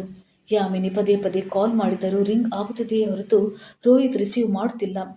ರೋಹಿತ್ಗೆ ಏನಾಗಿದೆ? ಫೋನ್ ಏಕೆ ತೆಗೆಯುತ್ತಿಲ್ಲ ಎಂದು ಅವಳಿಗೆ ಚಿಂತೆಯಾಯಿತು. ಬಹುಶಃ ಅವನು ಯಾವುದೋ ಕೆಲಸದಲ್ಲಿ ತೊಡಗಿರಬಹುದು ಎಂದುಕೊಂಡ ಯಾಮಿನಿ ಒಂದಷ್ಟು ಒತ್ತಿನ ನಂತರ ಕಾಲ್ ಮಾಡಿದಳು. ಆದರೆ ಆಗಲೂ ಅವನು ರಿಸೀವ್ ಮಾಡಲಿಲ್ಲ. ಎಂದು ಹೀಗಾಗಿರಲಿಲ್ಲ. ಯಾಮಿನಿ ಫೋನ್ ಮಾಡಿದಾಗೆಲ್ಲ ಅವನು ತಕ್ಷಣ ರಿಸೀವ್ ಮಾಡ್ತಿದ್ದ. ಮಿಸ್ ಕಾಲ್ ಕಂಡರೆ ತಾನೇ ಕಾಲ್ ಬ್ಯಾಕ್ ಮಾಡುತ್ತಿದ್ದ. ಆದರೆ ಈಗ ನಡುರಾತ್ರಿಯಾದರೂ ರೋಹಿತ್ ಸಂಪರ್ಕ ಸಿಗದಿದ್ದಾಗ ಅವಳು ಹತಾಶಳಾದಳು. ಆದರೆ ಪ್ರಯತ್ನ ಮಾತ್ರ ಬಿಡಲಿಲ್ಲ. ಕಡೆಗೆ ಫೋನ್ ಸ್ವಿಚ್ ಆಫ್ ಎಂದು ಸಂದೇಶ ಬಂದಾಗ ಅವಳ ಕಣ್ಣೀರ ಕಟ್ಟೆ ಹೊಡೆಯಿತು. ಮಾರನೇ ದಿನ ತಂದೆ ಡ್ಯೂಟಿಗೆ ಹೋದ ನಂತರ ಯಾಮಿನಿ ಏನೋ ಒಂದು ನೆಪ ಮಾಡಿಕೊಂಡು ಮನೆಯಿಂದ ಹೊರಗೆ ಹೊರಟು ರೋಹಿತ್ನ ಕೋಣೆಯ ಬಳಿ ಬಂದಳು. ಬಾಗಿಲಿಗೆ ಬೀಗ ಬಿದ್ದಿರುವುದನ್ನು ಕಂಡು ಅವಳ ಎದೆ ದಸಕ್ ಎದ್ದಿತು. ಅಕ್ಕಪಕ್ಕದವರನ್ನು ವಿಚಾರಿಸಿದಾಗ ಅವನು ರೂಮ್ ಖಾಲಿ ಮಾಡಿ ಹೊರಟು ಹೋದನೆಂದು ತಿಳಿದು ಬಂದಿತ್ತು. ಎಲ್ಲಿಗೆ ಹೋದನೆಂದು ಹೇಳುವವರಿಲ್ಲ. ಅವಳು ನಿರಾಶೆಯಿಂದ ಕುಸಿದು ಕುಳಿತಳು. ಈಗ ಏನು ಮಾಡಲಿ? ಯಾರನ್ನು ಕೇಳಲಿ? ರೋಹಿತ್ ಒಂದು ಮಾತು ತಿಳಿಸದೆ ಹೊರಟು ಹೋಗಿರುವನಲ್ಲ. ಅವನು ಹೀಗೆ ಮಾಡಬಹುದೆಂದು ಯಾಮಿನಿಗೆ ನಂಬಲು ಸಾಧ್ಯವಾಗಲಿಲ್ಲ. ಭಾನುವಾರ ಬೆಳಗಾಗುತ್ತಿದ್ದಂತೆ ಅವಳ ಎದೆ ಡವಗಟ್ಟಿತು. ರಾತ್ರಿಯೆಲ್ಲ ಅವಳಿಗೆ ನಿದ್ರೆ ಬರಲಿಲ್ಲ. ಹುಡುಗನ ಕಡೆಯವರು ಒಪ್ಪಿಬಿಟ್ಟರೆ ಏನು ಮಾಡುವುದು? ತಾನು ಬೇಡವೆನ್ನಲು ಏನು ಕಾರಣ ಕೊಡುವುದು? ಯಾಮಿನಿಗೆ ಒಂದು ತಿಳಿಯದಾಯಿತು. ಅವರಿಗೇನಾದರೂ ತೊಂದರೆಯಾಗಿ ಇಲ್ಲಿ ಬರುವುದು ತಪ್ಪಲಿ ಎಂದು ಆಶಿಸಿದಳು. ಆದರೆ ಅವಳ ಆಶೆ ಈಡೇರಲಿಲ್ಲ. ತಾಯಿಯ ಆದೇಶದಂತೆ ಒಲ್ಲದ ಮನಸ್ಸಿನಿಂದ ಅಲಂಕರಿಸಿಕೊಂಡಳು. ಬಂದವರ ಮುಂದೆ ಕೂರಬೇಕಾದಾಗ ಅವಳ ಹೃದಯ ಚೀರಿತು. ರೋಹಿತ್ನಿಂದ ದೂರ ಉಳಿಯಲು ಅವಳಿಂದಾಗುತ್ತಿಲ್ಲ. ಆದರೆ ಅವಳೇನು ಮಾಡಬಲ್ಲಳು? ಇಂಥ ಕಠಿಣ ಪರಿಸ್ಥಿತಿಯಲ್ಲಿ ರೋಹಿತ್ ಅವಳಿಗೆ ಯಾವೊಂದು ವಿಚಾರ ತಿಳಿಸದೆ ಮಾಯವಾಗಿದ್ದ. ಅವನು ಕೇವಲ ಪ್ರೀತಿಯ ಆಟವಾಡಿದನೇ? ಪ್ರೀತಿಯನ್ನು ಮುನ್ನಡೆಸುವ ಮತ್ತು ಜವಾಬ್ದಾರಿ ಹೊರುವ ಸಮಯ ಬಂದಾಗ ಅವಳ ಕೈಬಿಟ್ಟು ಹೊರಟು ಹೋಗಿದ್ದ. ಇದೆಂಥ ಪ್ರೀತಿ ಅವನದು? ಹುಡುಗನ ಕಡೆಯವರಿಗೆ ತಾನು ಒಪ್ಪಿಗೆಯಾಗದಿರಲಿ ಎಂದು ಯಾಮಿನಿ ಬಯಸುತ್ತಿದ್ದರೆ ಅವಳ ಬಯಕೆಗೆ ಕೊಡಲಿ ಬಿಟ್ಟು ಬಿದ್ದಿತ್ತು. ಹುಡುಗಿ ತಮಗೆಲ್ಲ ಒಪ್ಪಿಗೆ ಎಂದು ಅವರ ಕಡೆಯಿಂದ ಸಂದೇಶ ಬಂದಿತ್ತು. ರೋಹಿತ್ನನ್ನು ಬಿಟ್ಟು ಬೇರೆ ಯಾರಿಗೂ ಅವಳ ಮನಸ್ಸು ಕೊಡಲಾರಳು. ಆದರೆ ರೋಹಿತ್ ಅದು ಅವಲೋಕದಲ್ಲಿ ಮರೆಯಾಗಿರುವನೋ ಗೊತ್ತಿಲ್ಲ. ತನ್ನ ಪ್ರೀತಿಯ ಕಟ್ಟಡ ಕುಸಿಯುವುದನ್ನು ಅವಳಿಂದ ತಡೆಯಲಾಗುತ್ತಿಲ್ಲ. ಇಂಥ ಪರಿಸ್ಥಿತಿ ಅವಳು ಒಂಟಿಯಾಗಿ ತನ್ನ ಭಾವನೆಗಳೊಂದಿಗೆ ತೊಡಲಬೇಕಾಗಿದೆ. ರೋಹಿತ್ ಹೀಗೇಕೆ ಮಾಡಿದ? ತನ್ನ ಪ್ರೀತಿಯನ್ನು ಅವಳು ಟೈಮ್ ಪಾಸ್ ಎಂದು ಬೆಳೆಸಿಕೊಂಡನೆ. ಯಾಮಿನಿ ಮನದಲ್ಲಿ ಮುಡುಕಿ ಗೋಳಿಬಿಟ್ಟಳು. ಮನೆಯಲ್ಲಿ ಸಂತೋಷ ಹರಡಿತು. ಯಾಮಿನಿಯ ತಾಯಿ ತಮ್ಮ ನೆಂಟರಿಷ್ಟರಿಗೆ ಫೋನ್ ಮಾಡಿ ವಿಷಯ ತಿಳಿಸಿದರು. ಅವಳ ತಂದೆ ವಿವಾಹದ ಏರ್ಪಾಟುಗಳ ಬಗ್ಗೆ ಆಲೋಚಿಸುತ್ತಿದ್ದರು. ಆದರೆ ಯಾಮಿನಿಯ ಮನಸ್ಸು ನರಳುತ್ತಿತ್ತು. ಅವಳ ಮನದ ತುಂಬ ರೋಹಿತ್ನೇ ತುಂಬಿದ್ದ. ಅವನನ್ನು ಮರೆಯಲು ಅವಳಿಗಾಗುತ್ತಿಲ್ಲ. ಹಾಗಿರುವಾಗ ಬೇರೆಯವರನ್ನು ಒರೆಸುವುದು ನ್ಯಾಯವೇ ಎಂದು ಚಿಂತಿಸಿ ಬಳಲಿದಳು. ಕಪ್ಪನೆಯ ಕಾರ್ಮೋಡದಂಚಿನಲ್ಲಿ ಇದ್ದಕ್ಕಿದ್ದಂತೆ ಸೂರ್ಯಕಿರಣ ಮೂಡಿ ಬಂದಿತ್ತು. ವರನ ಕಡೆಯವರು ಏಕೋ ಹಿಂತೆಗೆಯುತ್ತಿರುವ ಸೂಚನೆ ತೋರಿತು. ನಂತರ ತಿಳಿದು ಬಂದ ಸುದ್ದಿ ಅಂದರೆ ಹೆಚ್ಚಿನ ವರದಕ್ಷಿಣೆಯ ಆಸೆಯಿಂದ ಅವರು ಬೇರೆ ಕಡೆ ವಿವಾಹ ನಿಶ್ಚಯ ಮಾಡಿಕೊಂಡರೆಂಬುದು. ದೊಡ್ಡದೊಂದು ಆಪತ್ತು ಕಳೆದಂತೆ ಯಾಮಿನಿ ನಿಡಿದಾದ ಉಸಿರು ಬಿಟ್ಟಳು. ಅನೇಕ ದಿನಗಳ ನಂತರ ಅವಳ ತುಟಿಯ ಮೇಲೆ ಮುಗುಳ್ನಗೆ ಮೂಡಿತ್ತು. ಮದುವೆ ಮುರಿದು ಹೋದದ್ದು ಮನೆಯವರಿಗೆ ಆಘಾತವಾದರೂ ಯಾಮಿನಿಗೆ ಸಮಾಧಾನ ತಂದಿತ್ತು. ಆದರೆ ಅವಳ ಒಂದೇ ಯೋಚನೆ ಎಂದರೆ ರೋಹಿತ್ ಸಂಪರ್ಕಕ್ಕೆ ಸಿಗುತ್ತಿಲ್ಲವೆಂದು. ರೋಹಿತ್ನನ್ನು ಯೋಚನೆ ಮಾಡುತ್ತಾ ಅವಳು ವಿಹ್ವಲಗೊಂಡಳು. ಹೇಳದೆ ಅವನೆಲ್ಲಿಗೆ ಹೋದ? ಅವನ ಫೋನ್ ಏಕೆ ಸ್ವಿಚ್ ಆಫ್ ಆಗಿದೆ? ಇದನ್ನೇ ಚಿಂತಿಸ್ತಾ ದಿನಗಳೆದಂತೆ ಅವಳ ಅಶಾಂತಿ ಹೆಚ್ಚಾಗುತ್ತಿತ್ತು. ಕೆಲವೊಮ್ಮೆ ಅವಳಿಗೆ ರೋಹಿತ್ ತನಗೆ ಮೋಸ ಮಾಡಿರುವನೇ ಎಂಬ ಸಂಶಯ ಸುಳಿಯುತ್ತಿತ್ತು. ಫೋನ್ ಸಂಪರ್ಕ ಸಿಗಲಿಲ್ಲವಾಗಿ ಅವಳು ಫೇಸ್ಬುಕ್ನಲ್ಲಿ ಮೆಸೇಜ್ ಹಾಕಿದಳು. ಆದರೆ ಅದಕ್ಕೆ ಯಾವ ಉತ್ತರವೂ ಬರಲಿಲ್ಲ. ನಂತರದಲ್ಲಿ ರೋಹಿತ್ ಫೇಸ್ಬುಕ್ನಲ್ಲಿಯೂ ಬ್ಲಾಕ್ ಮಾಡಿಬಿಟ್ಟಿದ್ದ. ಯಾರಿಗಾಗಿ ಅವಳ ಅಶಾಂತಿಯಿಂದ ತಹತಹಿಸುತ್ತಿದ್ದಳೋ ಅವನು ದೂರವಾಗುವ ಪ್ರಯತ್ನ ಮಾಡುತ್ತಲೇ ಇರುವುದನ್ನು ಕಂಡು ಅವಳಿಗೆ ಬಹಳ ಕೋಪ ಬಂದಿತ್ತು. ತಾನು ತನ್ನ ಸಹಜವಾದ ಇಷ್ಟವಿಲ್ಲದಿದ್ದರೆ ಮೊದಲೇ ದೂರವಿರಬೇಕಿತ್ತು. ಈ ರೀತಿ ಪ್ರೀತಿ ತೋರಿಸಿ ಆಟವಾಡಬೇಕೇ? ಏನು ಹೇಳದೆ ಕಳ್ಳನ ಹಾಗೆ ಮಾಯವಾಗುವುದು ಹೇಳಿತನ. ತಾನು ಅವನ ಮೇಲೆ ವಿಶ್ವಾಸವಿರಿಸಲೇಬಾರದಿತ್ತು. ಯಾಮಿನಿಯ ಮನಸ್ಸು ಕೋಪದಿಂದ ಅಸಹ್ಯದಿಂದ ತಳಮಳಿಸುತ್ತಿತ್ತು. ರೋಹಿತ್ನ ಮೇಲೆ ಕೋಪ ಮಾಡಿಕೊಂಡರೂ ಅವನ ನೆನಪು ಮಾತ್ರ ದೂರವಾಗುತ್ತಿರಲಿಲ್ಲ. ಯಾವ ಕೆಲಸದಲ್ಲಿಯೂ ಮನಸ್ಸು ನಿಲ್ಲುತ್ತಿರಲಿಲ್ಲ. ಸುಮ್ಮನೆ ಕುಳಿತಿದ್ದರೆ ಅವಳಿಗೆ ಅರಿವಿಲ್ಲದೆ ಕಣ್ಣೀರು ಸುರಿಯುತ್ತಿತ್ತು. ಕಾಲ ಕಳೆಯಲು ಟಿವಿ ಮುಂದೆ ಕೂರುತ್ತಿದ್ದಳು. ಬರೀ ಚಾನೆಲ್ ಬದಲಾಯಿಸುತ್ತಿದ್ದಳು. ನೋಡುತ್ತಿರಲಿಲ್ಲ. ಮೊಬೈಲ್ ಚೆಕ್ ಮಾಡುತ್ತಿದ್ದಳು. ಬಾಲ್ಕನಿಯಲ್ಲಿ ನಿಂತು ಆಕಾಶವನ್ನು ದಿಟ್ಟಿಸುತ್ತಿದ್ದಳು. ಯಾಮಿನಿಯ ಮನಸ್ಸು ಸದಾಕಾಲವೂ ರೋಹಿತ್ ರೋಹಿತ್ ಜಪಿಸುತ್ತಿತ್ತು.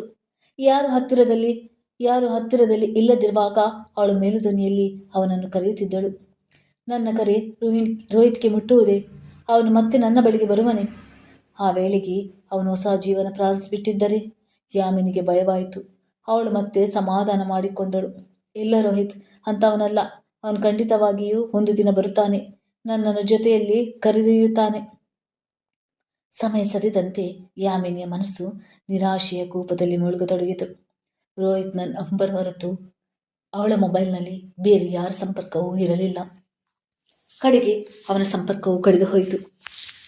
ಇದುವರೆಗೆ ಪ್ರತಿದಿನ ಪ್ರತಿ ನಿಮಿಷ ಅವನಿಗೆ ಕಾಲ್ ಮಾಡುವುದು ಅಥವಾ ಅವನ ಕರೆಯನ್ನು ನಿರೀಕ್ಷಿಸುವುದು, ಇದೇ ಅವಳ ದಿನಚರಿಯಾಗಿತ್ತು. ತಿಂಗಳುಗಳ ಕಾಲ ಅವನ ಕರೆಗಾಗಿ ಕಾಯ್ದು ನಿರಾಶೆಯಾಗಿ ಮೊಬೈಲ್ ಮುಟ್ಟುವುದನ್ನೇ ಬಿಟ್ಟು ಬಿಟ್ಟಿದ್ದಳು. ಮೊಬೈಲ್ ಫೋನ್ ಮೇಲೆ ಅವಳಿಗೆ ತಿರಸ್ಕಾರ ಹುಟ್ಟಿತು. ಒಂದು ದಿನ ಕೋಪದಿಂದ ಅವಳು ರೋಹಿತ್ ನಂಬರನ್ನು ತನ್ನ ಫೋನ್ನಿಂದ ತೆಗೆದು ಹಾಕಿದಳು. ದಿನಗಳು ಹುರಿದಿದವು. ಒಂದು ದಿನ ಯಾಮಿನಿಯ ತಂದೆನಿಗೆ ವರ್ಗಾವಣೆ ಆದೇಶ ಬಂದಿತ್ತು. ಅವರನ್ನು ಮೈಸೂರಿನ ಇಲಾಖೆಗೆ ವರ್ಗ ಮಾಡಲಾಗಿತ್ತು. ಯಾಮಿನಿಯ ಮನಸ್ಸಿನಲ್ಲಿ ರೋಹಿತ್ನನ್ನು ಸೇರುವನೆಂಬ ಭರವಸೆ ಕರಗುತ್ತಾ ಬಂದಿತ್ತು. ತಾಯಿ ತಂದೆಯೊಡನೆ ಮೈಸೂರಿಗೆ ಬಂದಾಗ ಅವಳಿಗೆ ಹೊಸ ಸ್ಥಳದಲ್ಲಿ ತನ್ನ ಕಳೆದ ಬದುಕಿನ ನೆನಪು ಮರೆಯುವುದು ಸಾಧ್ಯವಾಗಬಹುದು ಎಂದು ಅನಿಸಿತ್ತು.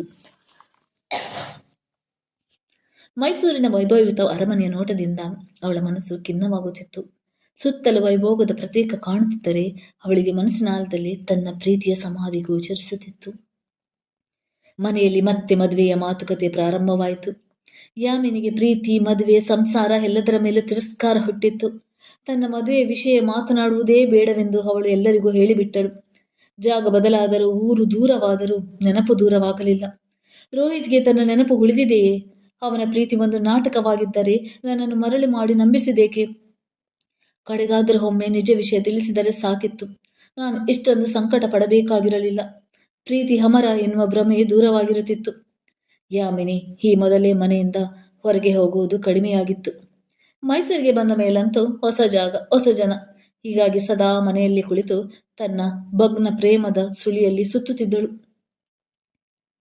ಒಂದು ದಿನ ತಾಯಿ ಅವಳ ತಮ್ಮ ಜೊತೆ ಪಕ್ಕದ ಮನೆಗೆ ಬರುವಂತೆ ಒತ್ತಾಯಿಸಿದರು. ನೆರೆಮನೆಯ ಸಂಧ್ಯಾ ಆಂಟಿಯ ಮಗಳನ್ನು ನೋಡಲು ಹುಡುಗ ಬರಲಿದ್ದ. ವಧು ಪರೀಕ್ಷೆ, ವಿವಾಹ ಕಾರ್ಯಕ್ರಮಗಳಲ್ಲಿ ತೊಡಗಿಕೊಂಡರೆ ಮಗಳ ಮನಸ್ಸು ಸರಿ ಹೋಗಬಹುದೆಂದು ವಿಚಾರ ತಾಯಿಯದು. ಅದಕ್ಕಾಗಿ ಅವರು ಯಾಮಿನಿಗೆ ಹುಡುಗಿಯನ್ನು ಸಿಂಗಾರಿಸುವ ಜವಾಬ್ದಾರಿ ವಹಿಸಿದರು. ರೋಹಿತ್ ದೂರವಾದನಿಂದ ಅಲಂಕಾರವನ್ನೇ ಮರೆತಿದ್ದ ಯಾಮಿನಿ ಈಗ ಹುಡುಗಿಗೆ ಮಾತ್ರ ಚೆನ್ನಾಗಿ ಶೃಂಗಾರ ಮಾಡಿದಳು. ಹುಡುಗನ ಕಡೆಯವರು ಬಂದರು. ಸಂಧ್ಯಾ ಆಂಟಿ ಯಾಮಿನಿಗೆ ಮಗಳನ್ನು ಕರೆತರಲು ಹೇಳಿದಳು. ಹುಡುಗಿಯನ್ನು ಸಂಧ್ಯಾ ಆಂಟಿಯ ಜೊತೆಯಲ್ಲಿ ಕಳಿಸಿದ ಯಾಮಿನಿ ಬಾಗಿಲಲ್ಲಿ ನಿಂತಳು. ಎದುರಿಗೆ ಸೋಫಾದ ಮೇಲೆ ಕುಳಿತಿದ್ದ ಹುಡುಗನನ್ನು ನೋಡಿ ಯಾಮಿನಿಯ ಎದೆ ಬಡಿತ ನಿಂತಂತಾಯಿತು. ತಲೆ ಗಿರ್ ಎಂದು ಸುತ್ತಿ ಬಂತು. ಮರುಕ್ಷಣದಲ್ಲಿ ಅವಳು ಬಳಲಿ ಬಿದ್ದಳು. ಯಾರಿಗಾಗಿ ಅವಳು ಕ್ಷಣ ಕ್ಷಣವೂ ಕಾಯುತ್ತಿದ್ದಳೋ, ಯಾರಿಗಾಗಿ ಕಣ್ಣೀರ ಕೋಡಿ ಹರಿಸಿದಳೋ, ಯಾರು ಅವಳ ಶಾಂತಿ ನೆಮ್ಮದಿಯನ್ನು ಕಳೆದಿದ್ದನೋ ಆ ವಿಶ್ವಾಸಘಾತ ರೋಹಿತ್ ಸಂಭವಿತ ವ್ಯಕ್ತಿಯಂತೆ ವಧು ಪರೀಕ್ಷೆಗೆ ಬಂದು ಕುಳಿತಿದ್ದ. ಯಾಮಿನಿಯ ಕಣ್ಣು ತೆರೆ. ಯಾಮಿನಿಯ ಮುಖದ ಮೇಲೆ ನೀರಾಣಿ ಸಿಂಪಡಿಸಲಾಯಿತು.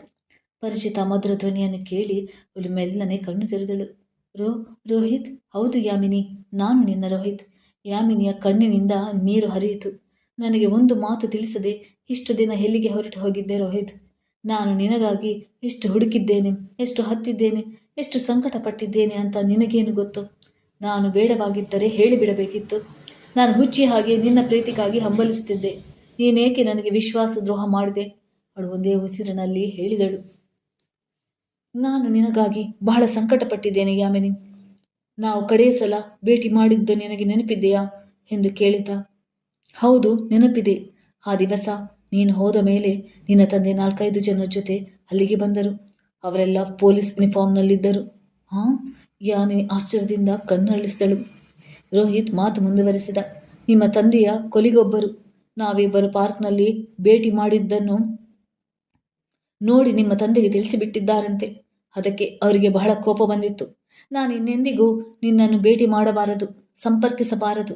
ಹಾಗೆ ಮಾಡಿದ್ದರೆ ಪರಿಣಾಮ ನೆಟ್ಟಗಿರುವುದಿಲ್ಲ ಎಂದೆಲ್ಲ ಚೆನ್ನಾಗಿ ಬೆದರಿಕೆ ಹಾಕಿದರು.